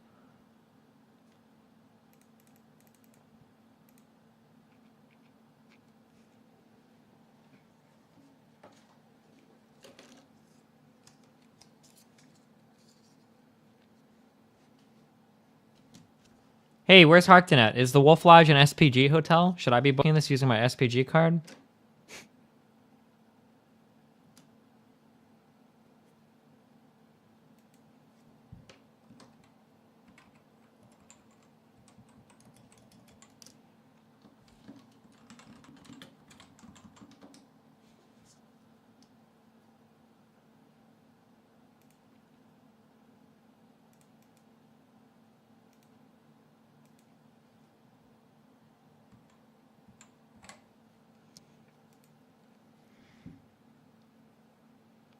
Request type. Close to elevator, close to water park. What the fuck? Far from elevator? I don't give a fuck. Celebration. Objective reality. Wow, nice meme, dude. Why would you donate $5 just to say objective reality? Wait, what's the...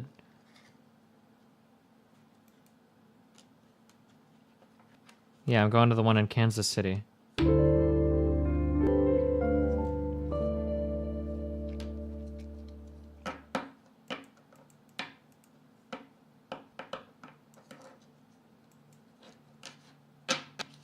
You're confirmed.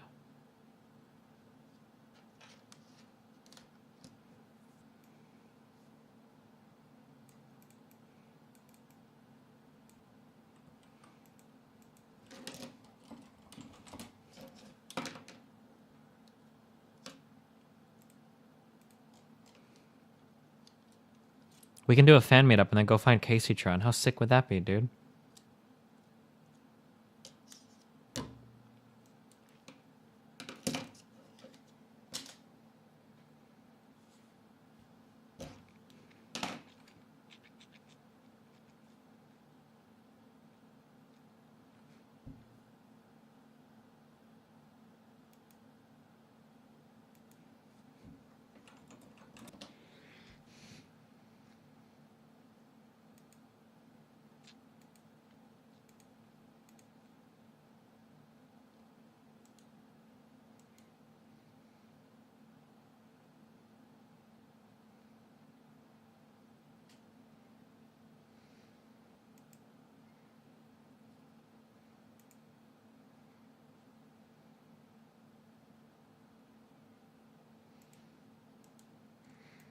Okay, I need to go bully Aaron off her stream. I'll be right back.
All right, I love y'all very much. There's no chance that this is gonna work, but I'm gonna try resetting all my internet shit, and yeah,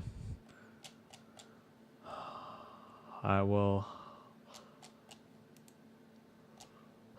Yeah, I'll be back, hopefully.